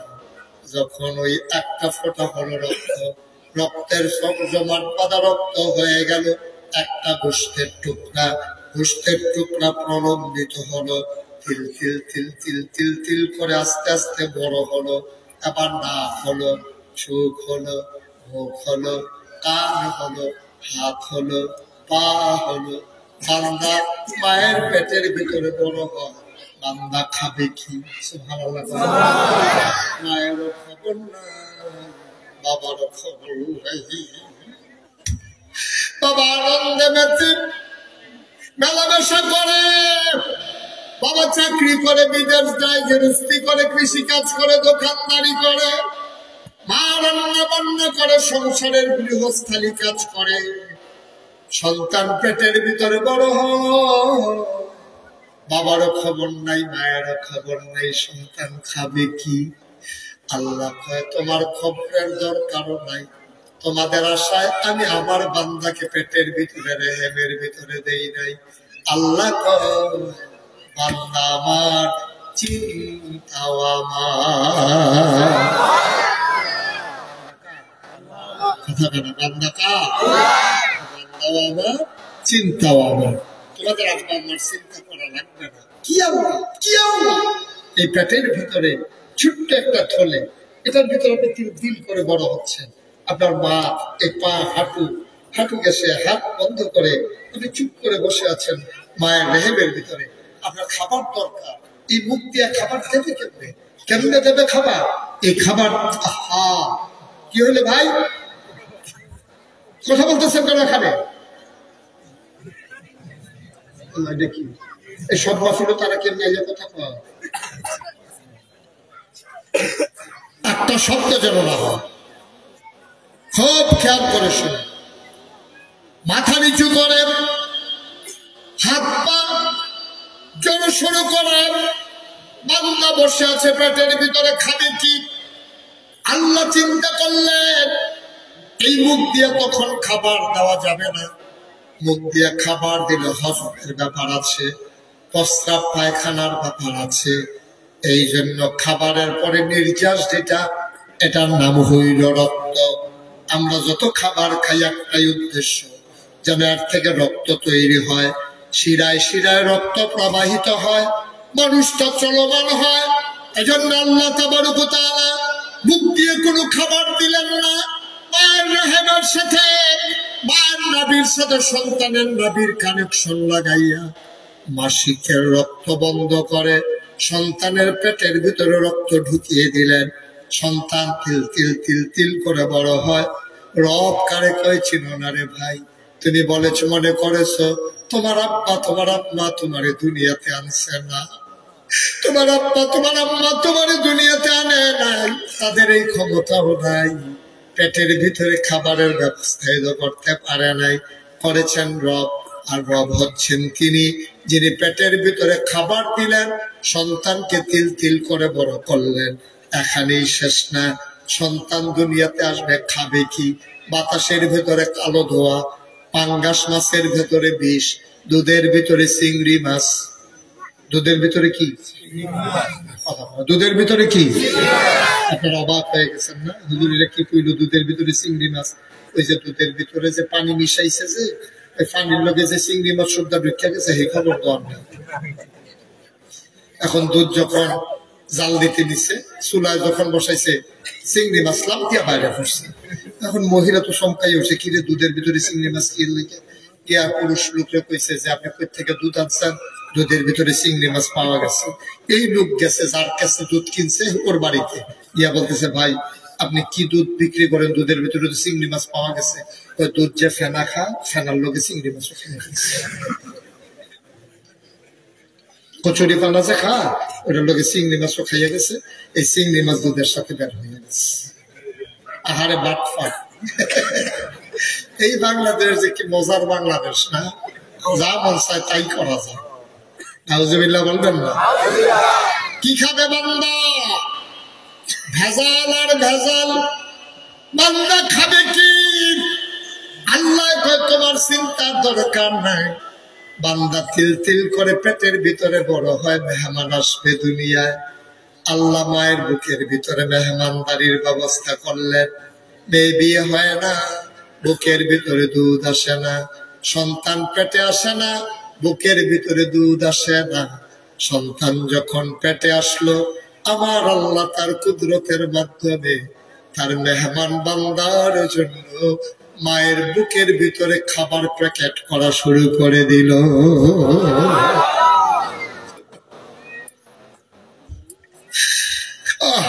কি আল্লাহ, কি আল্লাহ খুঁজে পান না? আপনি আল্লাহ খুঁজে পান না, আপনি আল্লাহ খুঁজে পান না। আমার না, আল্লাহর তালাশ করা লাগবে না, আল্লাহ তোমার কাছেই আছে, তুমি খুঁজে পাও না, তুমি খুঁজে পাও না আল্লাহ। আবার আল্লাহ রেডি করে রাখলেন পেটে, প্যাকেটের ভিতরে খাবার। সন্তান দুনিয়াতে আসলো, এর আগেই খাবার প্যাকেট জাত করে দিল। কি মেহমানদারি দেখো, মেহমানদারি কারে কয় দেখো। আল্লাহ তাবারক ওয়া তাআলা দুধের ভিতরে যদি একটা ডাল দিতেন, একটা ছিদ্র দিতেন, বান্দা যদি চুষণ দিত, ছোট বাচ্চা, দুধ বেশি পরিমাণে বের হয়ে বুকে লেগে যেত, বান পড়ে যেত, বুকের ভিতরে আটকে যেত, নাকে মুখে উঠে যেত। কিন্তু আল্লাহ এমন বুদ্ধি করলেন, এমন একটা অটো মেশিন ফিট করে দিলেন, চুষণ দিলে দুধ আসে, চুষণ বন্ধ তো দুধও বন্ধ।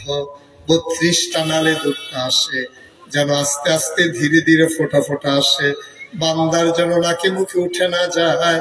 তিনি আমার আল্লাহ, তিনি তোমার অবুদু রব্বাকুম, আবাদত করবা সেই রবের, ঠিক কিনা?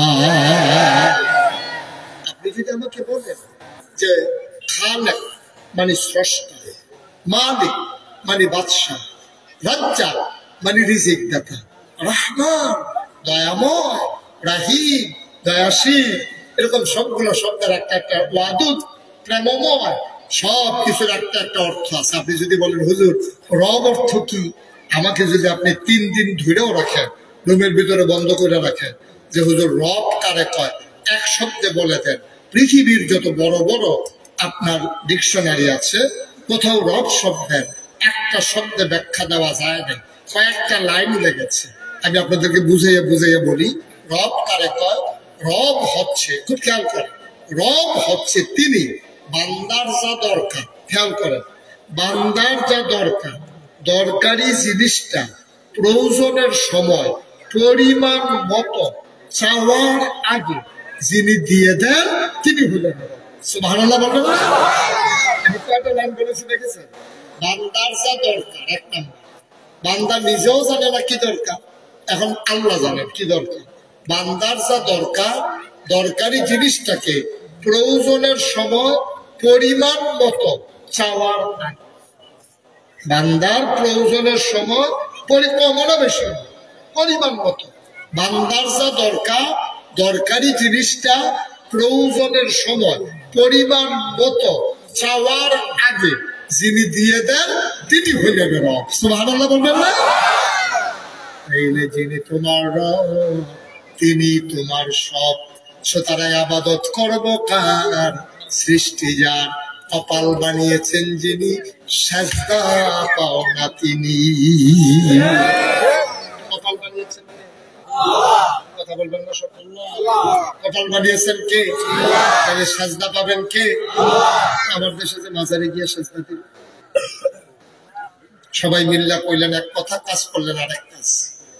সবাই মিলে বললেন কপাল বানিয়েছেন আল্লাহ, তো সৃষ্টি যা, আবাদত চলবে তা সহজ হিসাব। আপনার সন্তান হলো আপনার, তাহলে সন্তানকে আরেকবার আব্বার এক আপনি মাইনা নিবেন নাকি? মাইনা নিবেন আপনি? আপনার সন্তান আরেকবারের আহা, আপনার সন্তান আরেকবারের আব্বা ডাকুক, আপনি মানবেন না? এই যে আমাদের নুরুল কবির ভাই, নুরুল কবির ভাই আপনারা কয় ভাই? আর দরকার নাই, এত ভাই লাগবে না, একজন হইলেই চলবে। নুরুল কবির ভাইয়ের আরেক ভাইয়ের নাম মবিন, কবির ভাইয়ের ভাই মবিন ভাই। এখন নুরুল কবির ভাইয়ের ভাই মবিন ভাই, তারা 2 ভাই। তারা কয় ভাই? কথা কয় না, কয় ভাই? জুড়ে কয় না, কয় ভাই? আর কবির ভাই, নুরুল কবির ভাইয়ের ছেলের নাম হলো আর ভাই। এই কবির ভাই আর গিয়া মবিন ভাই, 2 জন বসে বসে, এটা দারোগার হাট না, বড় দারোগার হাট, এক চা স্টলে বসে বসে চা খাইতেছে। তো ওনারা ওইখানে একটা দুধের চা পাওয়া যায়, দুনু ভাই রিক্সায় করে গিয়া বসে বসে চা খাইতেছে। এমন সময় ওনার যে ছেলে আরমান, ওনার ছেলে আরমান আইসা নামছে, বড় দারোগা চিটগাং ইউনিভার্সিটিতে পড়ে মনে করে, আইসা নামছে। নামার পরেও মনে করলো শীত পড়ছে, বাড়িতে যাওয়ার আগে এক কাপ দুধ চা খাইয়া যায়। তো ও দোকানে গিয়া ঢুকছে, দুইটা দেখে ওর আব্বা আর ওর চাচা কবির ভাই আর মবিন ভাই দুইজনে বসে বসে চা খাইতেছে। ওই আরমান, যারা কার ছেলে, ঘুমাই গেছেন আপনারা, কার ছেলে, কবির ভাইয়ের ছেলে। আরমান করছে কি চা স্টলে ঢুইকা তার আব্বারে দেখাও না দেখার ভান করে চলে গেছে মবিন ভাইয়ের কাছে। মবিন ভাইয়ের কাছে গিয়া বলতেছে আসসালামু আলাইকুম। তার আব্বারে আগে দেখছে কিন্তু সালামও দেয় নাই, কিচ্ছু বলে না। চলে গেছে মবিন ভাইয়ের কাছে গিয়া বলতেছে আসসালামু আলাইকুম আব্বা। কারে কয়, কারে কয়, ছেলে কা আব্বা রাখছে কারে, ছেলে বাফেরা না দেখা গিয়া মবিন ভাইয়ের সাসারে বলতেছে আব্বা কেমন আছেন। এই দোকান ভর্তি সব মানুষ, সবাই তো চিনি এটা কবির ভাইয়ের ছেলে। এখন আব্বা ডেকে ফেলছে মবিন ভাইয়ের, সবাই মিললে হাসি দিছে। আহা রে কি দিনই আইলো রে, আল্লাহ জানে রে কি অবস্থা রে, হাসাহাসি করতে আছে। এখন আপনারা বলেন কবির ভাইয়ের মনে কি এই আনন্দ না কষ্ট, আনন্দ না কষ্ট, কম না বেশি? কবির ভাই চোখের সামনে ওনার নিজের জন্ম দেওয়া ছেলে গিয়াছে সাসারে আব্বা ডাকছে ওনার ছোট ভাইয়ের, উনি দেখেছিলাম মনটা এত খারাপ হয়েছে, আস্তে করে দোকান থেকে বাইরিয়া শীতের ভিতরে কপালটা ঘামতে আছে, চোখ দিয়ে টপ টপ করে পানি পড়তে আছে। আহারে এত কষ্ট করে ছেলে জন্ম দিলা, তার জন্মের সময় কত কষ্ট করছি, হাসপাতালে দৌড়াদৌড়ি করছি, তারপরে ছেলে জন্ম হইল, তারে আমি আরমান নাম রাখলাম। আর ছেলেরা আমি এত বছর পর্যন্ত লেখাপড়া করাইলাম, এত বছর আগাই নিলাম, এই লেখাপড়া করাইয়া এত দূর আনার পরে আজকে আমার ছেলে আর একটু কথা শেষ করে না, না আপনি আইসেন দুই চারটা কথা না করলে তো আইয়া লাভ কি।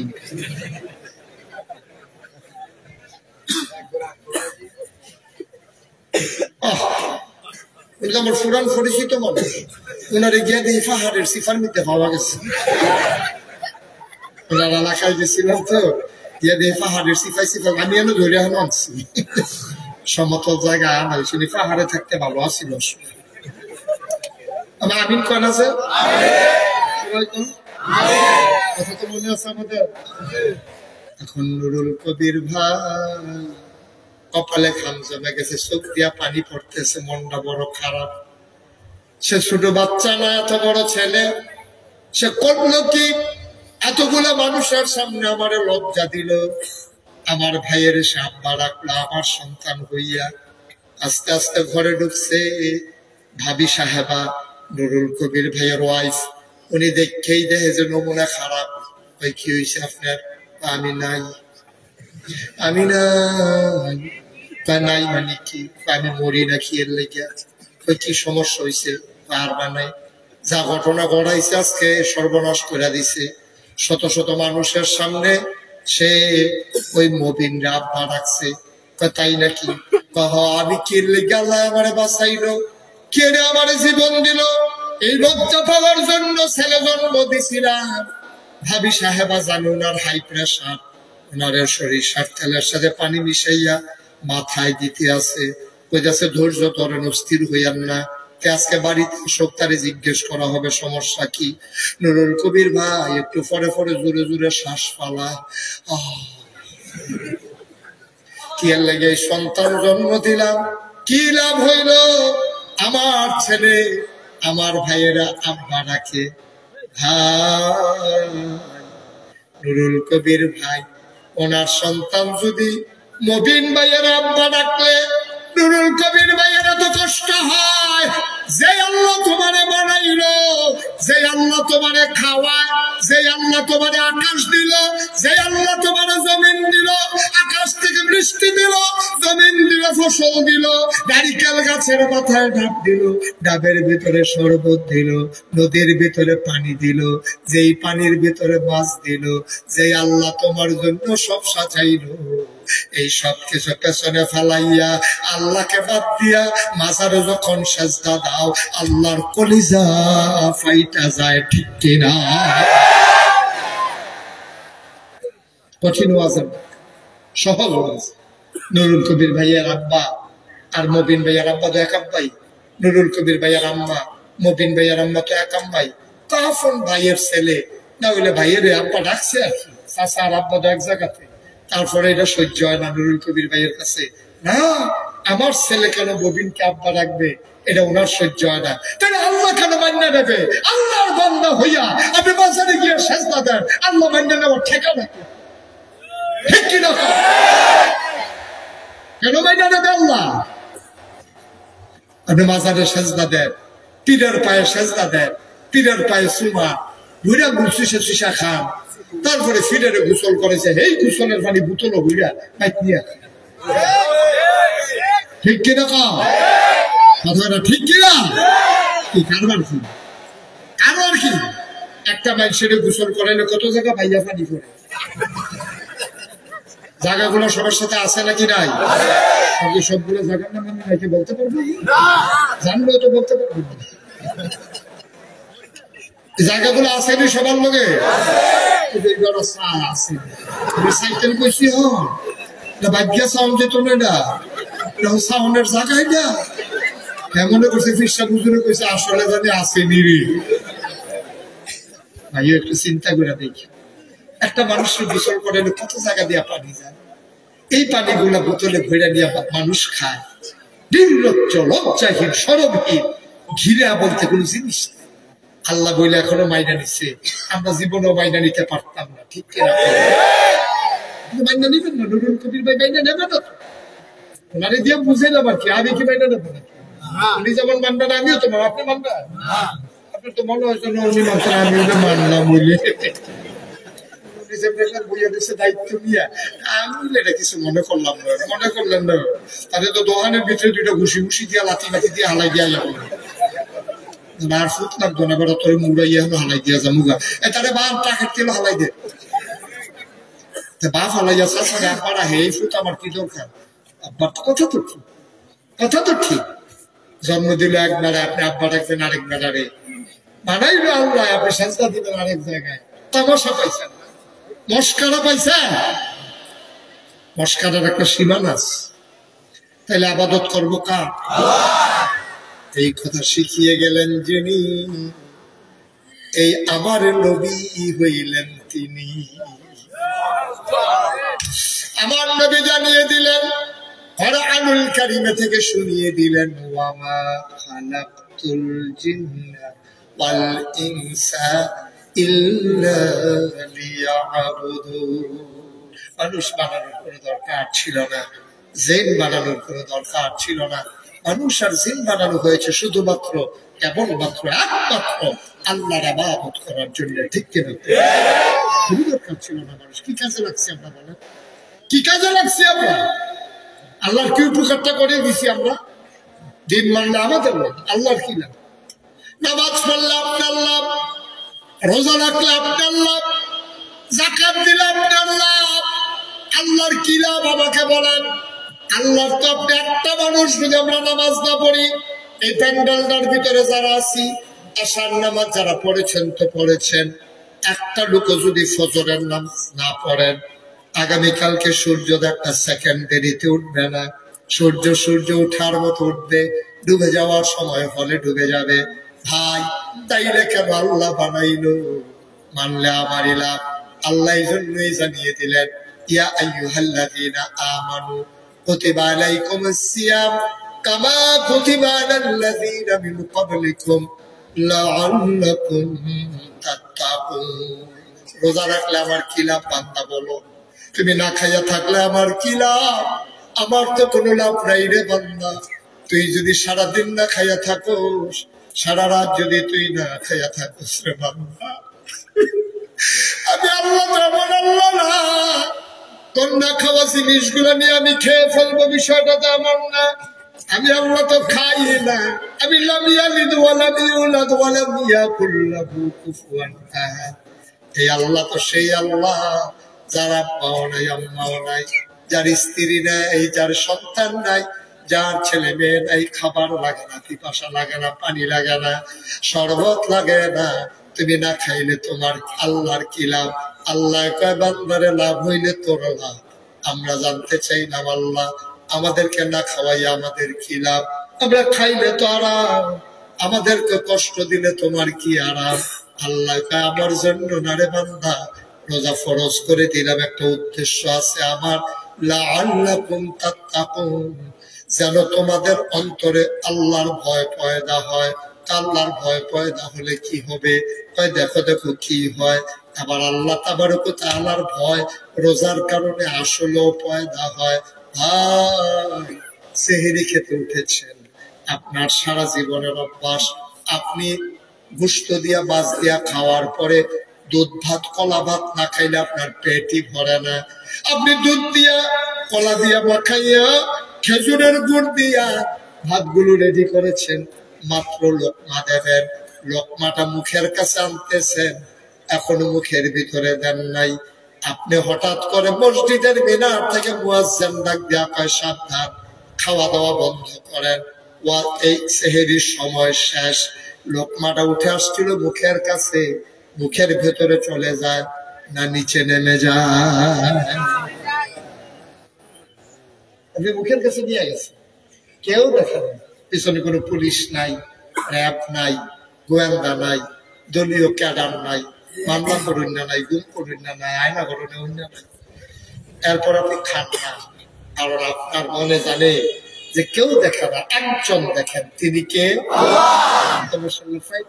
তাহলে আল্লাহর ভয়, যেটা উদ্দেশ্য আল্লাহ রোজা দিছিল, তাহলে আমরা তো উদ্দেশ্য পূরণ করছি তো। আল্লাহ এই যে আল্লাহ আপনি যে আমার রোজা দিচ্ছেন, দেখছে যখন মিনার থেকে বলছে যে খাবার টাইম শেষ, আমি ইচ্ছে করলে খেয়ে ফেলতে পারতাম, কিন্তু আমি খাই নাই, আপনাকে ডরাইছি। তো আপনি যে উদ্দেশ্যে রোজা দিছিলেন, উদ্দেশ্য আমরা সফল করে দিয়েছি। তাইলে আপনার নবী বলেছে, মান সামা রমাদানা ঈমানান ওয়া ইহতিসাবান গুফিরা লাহু মা তাকাদ্দামা মিন যামবিহি। যে ব্যক্তি ঈমান ইহতিসাবের সাথে রোজা রাখবে, আল্লাহ তার জীবনের গুনাহ মাফ করে দেবেন, জান্নাতের বাসিন্দা বানিয়ে দেবেন। তাইলে আল্লাহ আপনি গুনাহ মাফ করতে আমরা ভয় পাইছি তো? আল্লাহকে ভয় পাইছো তো? জি আল্লাহ, সেহরির সময় আমার সারা জীবনের অভ্যাস দুধ ভাত কলা দিয়া খাওয়া, কিন্তু আমি খাই নাই তো। আল্লাহ আপনি দেখছেন না, আল্লাহ আপনি তো সব দেখেন, আমি কিন্তু খাই নাই। আর কি কি করছো? সেহরির সময় শরবত ছিল, তুকমার দানা, ইসুফগুলের বসি বেলার শরবত, তরমুজ লেন্না, ট্যাং, সিবিটা, রুয়াবসা, শরবতের অভাব নাই। পিপাসায় বুকের ছাতি ফেটে যায়, বারবার খেতে মন চায়, খাই নাই তো আল্লাহ। ওই টেলিভিশন ছেড়ে রেখে দিয়েছি, ঘড়ির ভিতরে অ্যালার্ম দিয়ে রেখেছি, বাচ্চা ছেলেটারে বারান্দায় দাঁড় করিয়ে রেখেছি, দেখি মসজিদের মিনার থেকে ঘোষণা আসে নাকি। আল্লাহ খাই নাই, খাই নাই, শরবত ছিল, মজার খাবার ছিল, খাই নাই যতক্ষণ সময় না হয়। তুমি যতক্ষণ পর্যন্ত বলেছ ওই সময় আসার আগ পর্যন্ত আমি আল্লাহ খাই নাই, তাইলে তোমাকে তো ভয় পাইলাম। আল্লাহ ফাইন, মোস্ট ওয়েলকাম, আহলান সাহলান মারহাবা, আমার জগতে তোমাকে স্বাগত। তবে প্রশ্ন হইল, তুমি কি মনে করেছো লাআল্লাকুম তাত্তাকুন, আল্লাহর ভয় মানে শুধু সেহরির সময়? তুমি কি মনে করেছো আল্লাহর ভয় মানে শুধু কি ইফতারের সময়? এটা তো ট্রেনিং পিরিয়ড। এই সময়টা 1 মাস হলো ট্রেনিং পিরিয়ড। এই 1 মাস তোমারে ভয় শিখাইছি, বাকি 11 মাস যেন সব জায়গায় এই ভয়টারে তুমি কাজে লাগাইতে পারো, ঠিক কিনা? ট্রেনিং পিরিয়ডে তুমি পাস করেছো, ওকে ফাইন, অবশ্যই তুমি পাস করেছো। সেহরির সময় খাও নাই, সময় শেষ হয়ে যাওয়ার পরে ইফতারের সময় খাও নাই, সময়ের 1 মিনিট আগে তুমি ট্রেনিং এর সময় পাস। তোমার যখন আবার ফেনি বদলি করছে, তুমি সারদা ট্রেনিং এর সাংঘাতিক পাস করছো, তুমি লাভ দিয়া খাল ফাড়ি গেছো, তুমি বাইক একেবারে বাসের মাথায় উঠে গেছো, তুমি লং জাম্প দিয়ে অনেক দূরে চলে গেছো, তুমি পুলিশ ট্রেনিং এ, সারদা ট্রেনিং এ তুমি পাশ করেছো, যেই মাত্র তোমারে বদলি করে মিরের সরায় থানায় ফাড়াইছি, এই যে ঘুষ খাওয়া শুরু করছো। ট্রেনিং এ পাস, কর্মজীবনে ফেল। ট্রেনিং এ তুমি পাস করেছো, কর্মজীবনে তুমি ফেল করেছো। এই জন্য আমরা দেশে একটা কথা কয়, মাছের রাজা ইলিশ, চাকরি রাজা পুলিশ। ইচ্ছা মতো খান, আঞ্জা দিয়া খান, ঠিক কিনা কও? খাবেই কি, খাবেই কি? আমি পুলিশের দোষের চাইতে দোষ দেখে বেশি উদার যারা পুলিশকে অন্যায় ভাবে ব্যবহার করেছে, ঠিক কিনা বলো? আপনি বিশ্বাস রাখেন, আপনি দোকানদার মালিক, 5 জন কর্মচারী রাখছেন, আপনি হিসাব ছাড়া যখন ক্যাশ থেকে টাকা নেবেন, কর্মচারীরা মনে করবে আরে মালিক যদি হিসাব ছাড়া টাকা নিতে পারে তাইলে বোঝা গেল টাকার হিসাব নাই, তাহলে আমরাও তো টাকা নিলে হিসাবে ধরা পড়বো না। এখন মালিক যখন চলে যায়, কর্মচারী তখন টাকা চুরি করে, ধরার কোনো উপায় নাই। আর আপনি যদি লেখা লেখা নিতেন তাহলে কর্মচারী ভয় পাইত। তাইলে যারা এই রাষ্ট্র চালাবে, যারা পুলিশকে ব্যবহার করবে, ওরা যখন লুটতরাজকারী হয়ে যায়, এক পয়লা বন্দর বিদ্যুৎ কেন্দ্র থেকে যারা ওই লক্ষ লক্ষ কোটি টাকা চুরি করেছে, হাজার হাজার কোটি টাকা চুরি করেছে, এই দেশের পুলিশ চুরি করবে, এইটাই স্বাভাবিক, ঠিক কিনা বলো? আমরা এতদিন শুনছি যে তারা খুব ভালো মানুষ, তাদের কোনো ইচ্ছা নাই, আকাঙ্ক্ষা নাই। এখন বড় বড় বাড়িতে আছে কত হাজার হাজার কোটি টাকা, এই দেশ থেকে লোপাট হয়ে গেছে। এই টাকা তোমার, এই টাকা আমার, ঠিক কিনা বলো? আমাদের টাকা লুটপাট করে নিয়ে গেছে, তো পুলিশ চুরি করবে না তো কি? পুলিশ চুরি করবে না তো কি? ঘরের গৃহস্থ আব্বাই যদি বিড়ি খান, তো ফলাফলে তো বিড়ির গন্ধ হইল, খাইলে কাক না খাইলে কি গন্ধ যাবে না? বাবা বিড়ি খেতে আছে ঘরের ভিতরে, তো ফলাফল চারিদিকে বইয়া রয়েছে, বাপে কয়েছে এত জোরে শ্বাস নিয়ে লিখিয়ে লিখা খাপা গন্ধটা ভালো লাগে। এই গন্ধ ভালো লাগতে লাগতে কদিন ফুল তার খাইতেও ভালো লাগে। এখন তো বাপ কিছু করতে পারে না, বাপ কিছু বলতে পারে না, তো এখন ইচ্ছা মতো রাস্তা দিয়ে একটা বিড়ি খান, কারণ তার বাপে খান, তারে বসাই দেন, তার বাপে খান, কোথায় খাবে না কেন? সে তো খাবেই। তার বাপ যখন বিড়ি খায় সেও খাবে, সামনে পড়ে গেলে একটা বিপদ হয়। এই যে বিড়ির টান দিছে, মর্সা ফিরে দেখে তার আব্বায় টান্ডা দিছে, ধোঁয়া সাবনের সময় পেয়েছে না, ধোঁয়া সাবনের আগে আব্বার সামনে ফিরে গেছে, আব্বাকে করতে আইস বিড়ি তো ভিতরে। তো তুমি তো আব্বা শিখেছো তারে বিড়ি খাওয়া, আবার পুলিশকে ধ্বংস করছো তুমি। রাজনীতিবিদরা আমার পুলিশকে ধ্বংস করেছে, ঠিক কিনা বলো? আমার পুলিশটা এমন পুলিশ ছিল না, আমার পুলিশটা এমন পুলিশ ছিল না। আমরা আবার পুলিশ করতে আসমান থেকে রাজি হয়েছে নাকি? পুলিশ আমার সন্তান, আপনার সন্তান, আমার ভাই নইলে আপনার ভাই। আসুন আমরা সবাই মিলে মানবিক পুলিশ গঠন করি। আমার পুলিশেরা যারা বুঝতে শিখে, এই পুলিশ মানে মানুষকে পিটানো না, পুলিশ মানে মানুষের নিরাপত্তা বিধান করা, ঠিক কিনা বলো? তো তুমি খাইবা, তো তোমার অধীনস্থ কর্মচারীরা খাবে না, তো করবে কি? তুমি যদি খাও, তোমার অধীনস্থ কর্মচারীও খাবে। তাহলে ট্রেনিং অবস্থায় তুমি ভালো, পোস্টিং হইলেই তুমি খারাপ। আমরা ওই মুসলমানের অবস্থা হয়েছে এরকম, রোজার মাসে আমরা মাসাল্লাহ ভালো, এত সুন্দর, কি সুন্দর মনে হয় যেন ফেরেস্তা রাজি হয়েছে, টুফিয়ে টাফিয়ে সুরমা টুরমা আতর কাজল দিয়া যেমনি ঘুরতে আছে, মনে হয় ফেরেস্তা রাস্তা দিয়ে আটতে আছে। সেই মাত্র রোজার মাস গেছে, যেদিন বন্ধ আছি, দেখবেন যেই মানুষটা বিড়ি খায়, তারা যখন রোজা রাখে, রোজার পরে ইফতার খাইয়া সেরা বিড়ির প্যাকেটটা ফুটাটা লইয়াতে বই, সারাদিনেরটা উসল কইরা নেয়, সারাদিনে 10 টাকা তখন 25টা টানতে আসছে। তার বউ কমে দেখি কয় কাজার আদায় করতে আসছে। সরো তুমি, তাহলে তুমি বুঝো না, আবার চাও খেতে হাতে যদি পুরা ক্যাডারের মতো ক্যাডায় আওয়াজ করবো তাহলে ধরবো। এই দিন আসে নিবে না, তোরা না লেফেটটা নেবো কতক্ষণ পরে, আবার চায় ক্যাডায় কইস তোরটা খারাপ হয়েছে, যেমন দেখতে খুব, তোর সমস্যা কি? ওই আগিলা অভ্যাসটা বলতে পারছে, আগে কেউ কিছু করলে যে চোখ থাকতেছে কিরে তারা আটকাই নেবে, আটকাই না দিন আছে না, আটকাই ঠ্যাঙ্গার হতাইলে তুই করতে পারিস আমরা যাও সাইডে যাও কি কারবার যাইতেছে মাহফিলে তুমি টান চাইতেছো না হ্যাঁ আমিন বলো এই আওয়াজ চলবে মাইক দিয়া ছেড়ে দিতেছি না ওইটা না এই আওয়াজ মারহাবা বলো আল্লাহ ট্রেনিং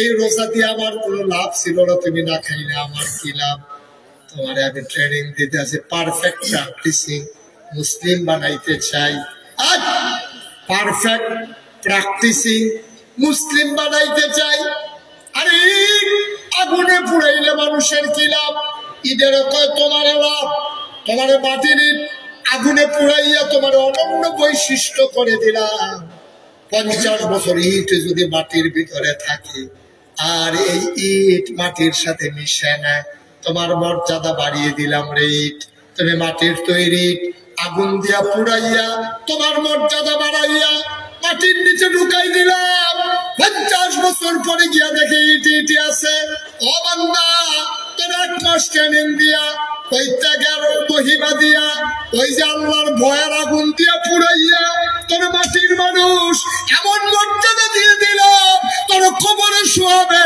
কবর তোরে গ্রহণ করবে না তুই অনন্য বৈশিষ্ট্য হইয়া তোর কবর হয়ে যাবে জান্নাতের টুকরা ঠিক কিনা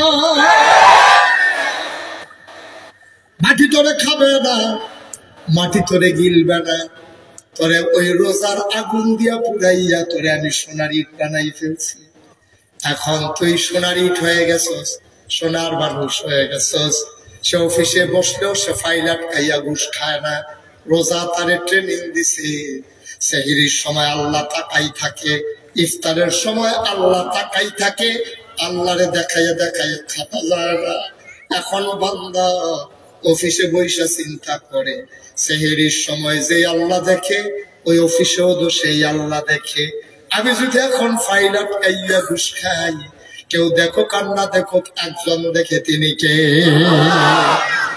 এবার এই জন্য আমি একটা ট্রেনিং দিছি তোমার সামনে দিয়ে টাকা আসবে যাবে তুমি ফিরেও তাকাবে না তোমার তো এই জন্যই ট্রেনিং দিছি তুমি ডাক্তার হবা তোমার হাসপাতাল থাকবে তোমার হাসপাতালে অনেক মহিলা বাচ্চা প্রসব করানোর জন্য আসবে তোমার টাকা তোমার হাতছানি দিয়া রাখবে তুমি জানো একটা সিজার করলে 30,000 নর্মাল ডেলিভারি হলে 5,000 তুমি বুঝো তারপরেও তুমি সিজার করবা না নর্মাল ডেলিভারির জন্য অপেক্ষা করবা কারণ তুমি জানো তুমি যদি সিজার করো নর্মাল ডেলিভারি না কইরা সিজার করো তোমার লাভ হবে কিন্তু কিয়ামতে তুমি আটকে যাবা কেউ দেখে না একজন দেখে তিনি কে তুমি যদি ইঞ্জিনিয়ার হও তোমাদের ট্রেনিং দেওয়া হয়েছে 1 মাস রোজার মাসে যেমন করে সময়ের আগে ইফতার খাও নাই তোমার সামনে বড় বড় ফাইল আসবে তুমি আটকাইয়া ঘুষ খাবা না তুমি যদি কন্ট্রাক্টর হও তুমি রডের বদলে ব্রিজের ভিতরে বাঁশ দিবা না তোমার ট্রেনিং দেওয়া হয়েছে এই জন্য তুমি যদি দোকানদার হও তুমি ওজনে কম দেবা না তোমার ট্রেনিং দেওয়া হয়েছে এই জন্য তুমি যদি কাস্টমার হও দোকান বাকি খাইয়া দোকানদারকে ঘুরাবা না সময় মতো টাকা দিয়া দেবা তোমার ট্রেনিং দেওয়া হয়েছে এই জন্য তুমি যদি নেতা হও তুমি আমার নবীর মতো নেতা হবা যেই নেতার ব্যাপারে আল্লাহ বলে দিলেন ফাবিমা রাহমাতিন মিনাল্লাহি লিনতা লাহুম ওয়ালাউ কুনতা ফাজ্জান গালিজাল কলব লানফাদ্দু মিন হাওলিক ফাআফু আনহুম واستغفر لهم وشاورهم في الأمر فإذا عزمت فتوكل على الله إن الله يحب المتوكلين তুমি নেতা হবা এমন যুদ্ধের ময়দানে সবার সামনে থাকবা তুমি আঘাত আসলে সবার আগে যেন তোমার গায়ে আঘাত আসে নবী যেমন করে খন্দকের যুদ্ধের সময় কেউ যখন পারে না খন্দকের যুদ্ধের সময় বড় একটা পাথর পড়ে গেল কেউ নামতে পারে না নবীর কানে খবর গেল নবী দৌড়ে এসে বললেন তোমরা যা পারো না এটাই তো আমার কাজ, আমি তো তোমাদের নেতা, আমি তোমাদের নবী, সবাই সরো, পাথর আমি সরিয়ে দিচ্ছি। নবী পাথর ধরে টান মারলেন, কোমরের রগের ভিতরে টান পড়ে গেল। আম্মা জান আয়েশা প্রায় নবীকে বলতেন আর কাঁদতেন, নবী গো আপনার তো অনেক বয়স হয়ে যায় নাই, কিন্তু আপনি অনেক সময় দেখি বাঁকা হয়ে হাঁটেন, কলিজায় মানে না। নবীজি কাঁদতেন আর বলতেন, আয়েশা ও আয়েশা আমি তো বাঁকা হওয়ার মানুষ ছিলাম না গো আয়েশা, তুমি আমার সম্পর্কে শোনো নাই। দুনিয়ার একজন যুবক জান্নাতে যখন যাবে, খুব খেয়াল, দুনিয়ার একজন যুবক যখন জান্নাতে যাবে তখন 70 জন যুবকের ক্ষমতা আল্লাহ তারে জান্নাতে দেবে। জান্নাতে 70 জন যুবকের ক্ষমতা এই দুনিয়াতে আমি নবীরে আল্লাহ দান করেছে। আবার বুঝেন, দুনিয়ার একজন যুবক জান্নাতে গেলে ক্ষমতা হবে 70 গুণ, আর জান্নাতি 70 জন যুবকের ক্ষমতা আল্লাহ তাবারক ওয়া তাআলা নবীজিরে দিছে। তারপরে নবী কেন বাঁকা হয়ে হাঁটে? নবীজি ডাকতে, আয়েশা আয়েশা, যেই দিন খন্দকের যুদ্ধের আগে বড় একটা পাথর পড়ে গেল, কেউ যখন নাড়তে পারে না, বিসমিল্লাহ বলে আমি যখন টান মারলাম, কোমরের রোগের ভিতরে টান পড়ে গেল, কোনদিন আর সোজা হইতে পারলাম না, এই ব্যথাটা রয়েই গেল। তিনি হলেন নেতা। এইগুলারে নেতা কয় না যারা কর্মীদেরকে ফালাইয়া হেলিকপ্টার দিয়া পালাই যায়, এটা নেতা। কেন যে মানুষ এখনো নেতা মানে আমার বুঝেই আসে না। মানে ঘটনায় ঘটনায় শিহন লাগে, ঘটনায় ঘটনায় শিহন লাগে। তোমার একটা বুঝ হয় না যে তোমার ফালাইয়া তোমার নেত্রী চইলা যায় হেলিকপ্টার দিয়া, তাইলে এই নেত্রী দুনিয়াতে এরকম কিয়ামতের ময়দানে তো তোমার শিহারে করতে হবে।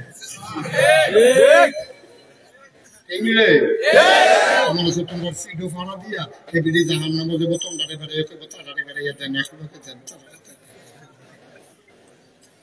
যে নেত্রী কর্মীর চিন্তা না করে পালাই যায় দেশ ছেড়ে, এই নেত্রী হওয়ার যোগ্যতা রাখে না, ঠিক কিনা? নেতার কিছু কোয়ালিটি আছে,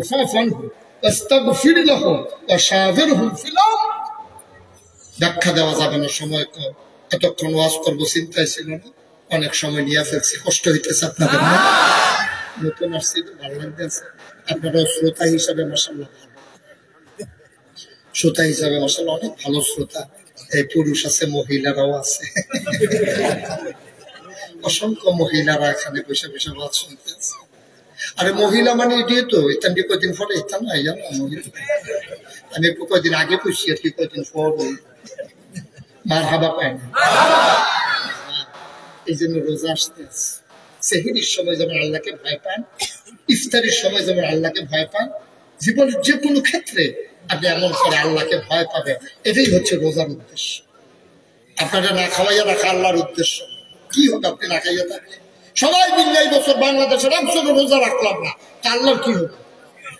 কি হবে? আল্লাহ কিচ্ছু হবে না, লস হলে আমাদের, লস হলে আমাদের। আল্লাহ তাবারক ওয়া তাআলা রোজার মধ্যে কত বিনিময় দিয়ে রাখছে, এই সওয়াব নিতে পারবো না সামনে রোজা। আমার এই বাচ্চাগুলা, এই যে বাচ্চাগুলা এই প্রতিষ্ঠানের ভিতরে পড়ে, আমি সব জায়গায় গেলে বলি 5টা বছর অন্তত বাচ্চাগুলারে মাদ্রাসায় পড়াইয়া তারপরে স্কুলে দেন, কলেজে দেন, যেখানে মন চায় এখানে দেন, আমার কোনো আপত্তি নেই। কিন্তু আপনার যদি 10টা বাচ্চা থাকে, আপনি 10টাই আগে মাদ্রাসায় পড়াবেন 2-3 বছর 5 বছর, তারপরে তার স্কুলও দেন, তার ইঞ্জিনিয়ার বানান, তার ডাক্তার বানান, তার কবিরাজ বানান, তার কাস্টমার বানান, তার দোকানদার বানান, তার কন্ট্রাক্টর বানান, তার নেতা বানান, যা বানান বানান। কেউ যদি 5টা বছর মাদ্রাসায় পড়ে, হালাল কারে কয় হারাম কারে কয় সে যদি চিনে, সোয়াব কারে কয় গোনা কারে কয় সে যদি চিনে, আল্লাহর ভয় যদি কলিজার ভিতরে জায়গা হয়, তো সেই যে জায়গায় যায়, তাইলে সেই কোরআনের বিরুদ্ধে, আল্লাহর বিরুদ্ধে কথা বলতে তার বুকটা 50 বার কাঁপবে, ঠিক কিনা? আমার দেশে বাচ্চাগুলোর জন্মের পরে নিয়ে কেজি স্কুলে ভর্তি করা, তো তারে শিখানোর কথা মুসলমানের বাচ্চা হিসাবে তারে প্রথমে শিখানোর দরকার ছিল আল্লাহ। প্রথম শব্দ যেটা শিখাবেন, যাদের নতুন বাচ্চা হয় তারে মারে বলবেন যে আব্বা, দাদু, পানি, এটা না, এটা শিখাইবেন। শিখাইবেন প্রথম মায়া শিখাইবেন আল্লাহ, আল্লাহ শিখাইবেন। প্রথম বাচ্চারে প্রথম শিখাইবেন আল্লাহ, এরপরে শিখাবে মোহাম্মদ, ইসলাম, এই শব্দগুলো আগে শিখাবে আউযু বিল্লাহি মিনাশ শাইতানির রাজিম। মায়ের বুকে সন্তানকে যখন দুধে লাগাবে, বাচ্চা তোর দোয়া পড়তে পারে না, আম্মা পড়বে যে বিসমিল্লাহি আলা বারাকাতিল্লাহ। বাচ্চাকে দুল পড়াবে পায়ের উপরে উঠাইয়া, ঘুমাও ঘুমাও ঘুমাও, আল্লাহুম্মা বিইসমিকা আমুতু ওয়া সুবহানাল্লাহ কয় না। মা দোয়া পড়বে, বাচ্চা ঘুমাবে, বাচ্চা খাবে, মা দোয়া পড়বে। এইভাবে যদি তোমার বাচ্চাটাকে মানুষের মতো মানুষ বানাইতে পারো, তাইলে সে যদি কন্ট্রাক্টরও হয়, অন্তত সে রডের ভিতরে, ব্রিজের ভিতরে বাস দেবে না। সে চিন্তা করবে আল্লাহ দেখে। এই জন্য বাচ্চাগুলোরে প্রথমে মাদ্রাসায় দিল। মনে করেন না যে মাদ্রাসায় আনছেন বুঝা বলতে আছে। আবার অনেক দেশে একটা স্লোগান আছে, হুজুররা বাড়িতে বাড়িতে ঘুরা মাদ্রাসার ছাত্র আনে। আপনার কয় বাচ্চা? 5 বাচ্চা। অন্তত একটা মাদ্রাসায় দেন, সবগুলা না দেন, অন্তত একটা দেন। আমি বলছি এই কথাটা জঘন্য অন্যায় কথা। এই কথার চেয়ে অন্যায় কথা এই পৃথিবীতে নাই। এর মানে কি জানেন? একজন বাচ্চা হইলেও মাদ্রাসায় দেন, মানে একটা বাচ্চা হইলেও জান্নাতও দেন, বাইরে জান্নাতও দিও। এই কথা আর ওই কথার ভিতরে কোনো পার্থক্য ঠিক কিনা?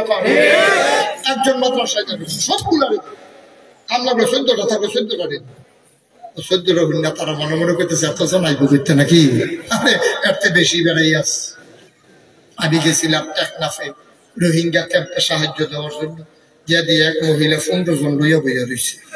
আমি যে গেলাম এটি আমরা ইতাম জি, আমি যদি সব দিকে আপনার কই 2 জনে পানি আনতে গেছে। 17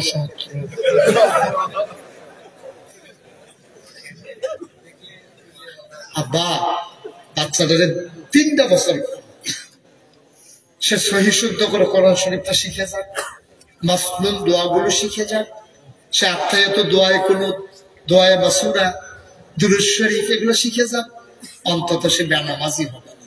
আর যদি কখনো নামাজ পড়তে মন চায়, অন্তত সে পড়তে পারবে। আপনি যে নিয়ে জন্মের পরে কেজি স্কুলে দিতে আসেন, আউযু বিল্লাহ নাই, বিসমিল্লাহ নাই, তারে শিখাই দিচ্ছে টুইঙ্কেল টুইঙ্কেল। কি শিখেছে? টুইঙ্কেল। উনি তো পারেও না, টুইঙ্কেল টুইঙ্কেল আইয়া না লাগে থেকে মুখ বাড়ি খায় টুইঙ্কেল না। আপনি মুসলমান না, আপনার বাচ্চা মুসলমান বানানো আপনার উপরে ফরজ না। বাচ্চাকে ঘর উঠে দেওয়া ফরজ না, বাচ্চাকে বিদেশ পাঠানো ফরজ না, বাচ্চাকে ডাক্তার বানানো ফরজ না, ডাক্তারকে ইঞ্জিনিয়ার বানানো ফরজ না। কিন্তু আপনি মুসলমান হিসাবে আপনার বাচ্চাকে, আপনি মুসলমান মা হিসাবে আপনার মেয়েকে, আপনার সন্তানকে মুসলমান বানাই দেওয়া প্রতিটি মা বাবার উপরে ফরজ, ঠিক কিনা? ফরজের খবর নাই, খালি কেজি স্কুলে ভর্তি করে বেকার সাপ বানাইবো। কেজি স্কুলে নিচে পরে তারা হট্টন ফোটাইছে, তার শার্ট গাও দেওয়াইয়া ফিডের ভিতরে ব্যাগ দিয়া তারে টাই লাগাইছে। টাই ভগিনীর ফুটার নাম মিয়া খা, ভাত খেতে ভাত খাইছে না, তার মুখ গলাত নিয়ে টাই লাগাইছে, তার শ্বাস বন্ধ হইয়া মরণের কথা। কি দরকারটা লাগছে আব্বা? আমার নবীর কি কোনো আদর্শ নাই? নবীর তে ফ্যাশনেবল মানুষটা কে না পৃথিবীতে? কে আছে নবীর চাইতে ফ্যাশনেবল মানুষ? যে নবীর ব্যাপার আল্লাহ বলে দিলেন, লাকাদ কানা লাকুম ফি রাসূলিল্লাহি উসওয়াতুন হাসানাহ। তিনি মডেল, তিনি আইডল, তিনি আইকন। এই নবী কি কাপড় চোপড় পরে নাই? এই নবীর বাচ্চাদেরকে কাপড় পরান নাই নবীজি? আম্মা জান আয়েশা কি কাপড় পরেন নাই? তাহলে আমার মায়েরা যদি কাপড় পরে, আম্মা জান আয়েশার মতো, ফাতেমার মতো পরবে, ঠিক কিনা? আমার যুবকরা যদি কাপড় পরে, আমার হাসান হুসেইনের মতো পরবে, ঠিক কিনা? তোমরা কি এর লেগে মোবাইলের ভিতরে খুঁজে খুঁজে বার করে ওই ইন্ডিয়ার নায়িকা কি গাও দিছে, রোনালদো কেমনে চুল কাটছে, মেসি কেমনে কামাইছে, এইটা নিয়ে দেখা দেখা সেলুন লইয়া যায়, ইয়া সেটা মোবাইলে দেখা যায়। এরকম পারেননি, হ্যাঁ তাকে একটা বাতাও পারি, এটা কয় বেহা, 3 বেহা 4 বেহা দিয়ে দিচ্ছি, কিন্তু আগে একটা। তোমার কাছে রোনালদো মেসি হয়ে যায় মডেল, তোমার কাছে কপিল দেব আর গিয়া সন্ধ্যা কি জানি ওই এডি হয়েছে তোমার বিরাট কাহিনী না কি জানি একটা আছে না, বিরাট কাহিনী তাদের কাছে মডেল। আমার নবীজির বসাও, আমার নবীরে তোমার কাছে মডেল মনে হয় না। তোমার কাছে ইন্ডিয়ান নায়ক নায়িকা, গায়ক গায়িকা, ইহুদি খ্রিস্টান খেলোয়াড় তোমার কাছে মুসলমানের সন্তান মডেল হয়, আমার নবী তোমার কাছে মডেল হয় না। ধ্বংস ধ্বংস ধ্বংস, ঠিক কিনা? ধ্বংস তার বাকি নেই। আমি চাই এই যে পড়ুয়া, মধ্যম পড়ুয়া মাওলানা শেখ আব্দুল মালেক রহমাতুল্লাহ, এই মাদ্রাসাটা যেন সুন্দরভাবে চলে। আপনারা সবাই মিলে এই মাদ্রাসার ভিতরে আমার 1 নাম্বার দাবি, আপনি 3টা বছর হলেও পড়াই নেবেন। সহি শুদ্ধ করে করার পরেও 10টা সূরা মুখস্থ করে ফেলো, নামাজের যে মাসনুন দোয়াগুলো লাগে এগুলো সে মুখস্থ করে নেই, তারপরে আপনি তার ছেড়ে দেন। ইঞ্জিনিয়ার হোক, ডাক্তার হোক, আমার কোনো আপত্তি নেই। কিন্তু তাকে আগে মুসলমান বানাইতে হবে। যতটুকু অর্জন করা ফরজ ইসলামী জিন্দেগীর জন্য, এতটুকু আইন শিক্ষা দেওয়া আব্বা আম্মার উপরে ফরজ, ঠিক কিনা? খেয়াল রাখবেন। 2 নম্বর কথা হলো যে আমরা এখানে যারা আছি, আজকে মাহফিলটার ওজন বুঝান নাই না? 34 বছর এই মুশতাক ফয়েজে মাহফিল করি বাংলাদেশে। মাহফিলে উঠলেই, মাহফিলের কদম দিলে মাহফিলের ওজন বুঝি। আজকে এই মাহফিলে কদম দিয়া আমার মন সাক্ষী দিয়েছে, আপনাদের মাহফিল আমার আল্লাহ কবুল করে নিয়েছে।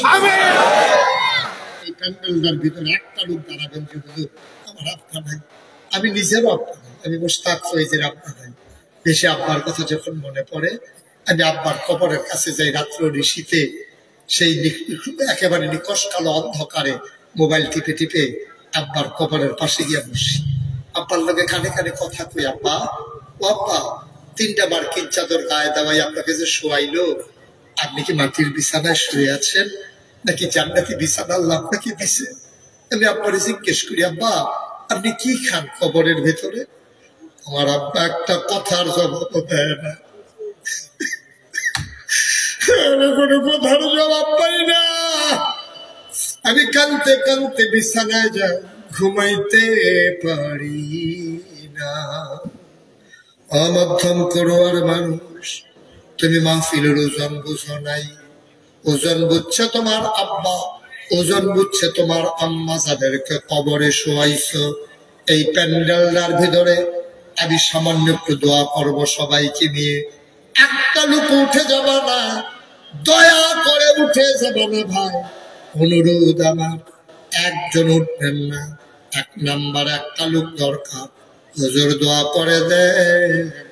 এই মাদ্রাসায় ভিতরে ছেলেরা কোরআন শিখবে, হাদিস শিখবে। এই মাদ্রাসাগুলোতে সরকারি কোনো অনুদান নাই, সরকারি কোনো বেতন নাই, কিন্তু দরকারি, ঠিক কিনা কন? সরকারি অনুদান নাই কিন্তু মাদ্রাসাগুলো বড়ই দরকারি। এই দরকারি মাদ্রাসাগুলোতে কে আছে একজন লাভ দিয়ে দাঁড়ায়, হুজুর আব্বার জন্য দোয়া চাই, আম্মার জন্য দোয়া চাই, দোয়া করে দেন আব্বার নামে আম্মার নামে। 1 নম্বরে হুজুর আমি দিয়ে দেব 10,000 টাকা। একটা লোক দরকার।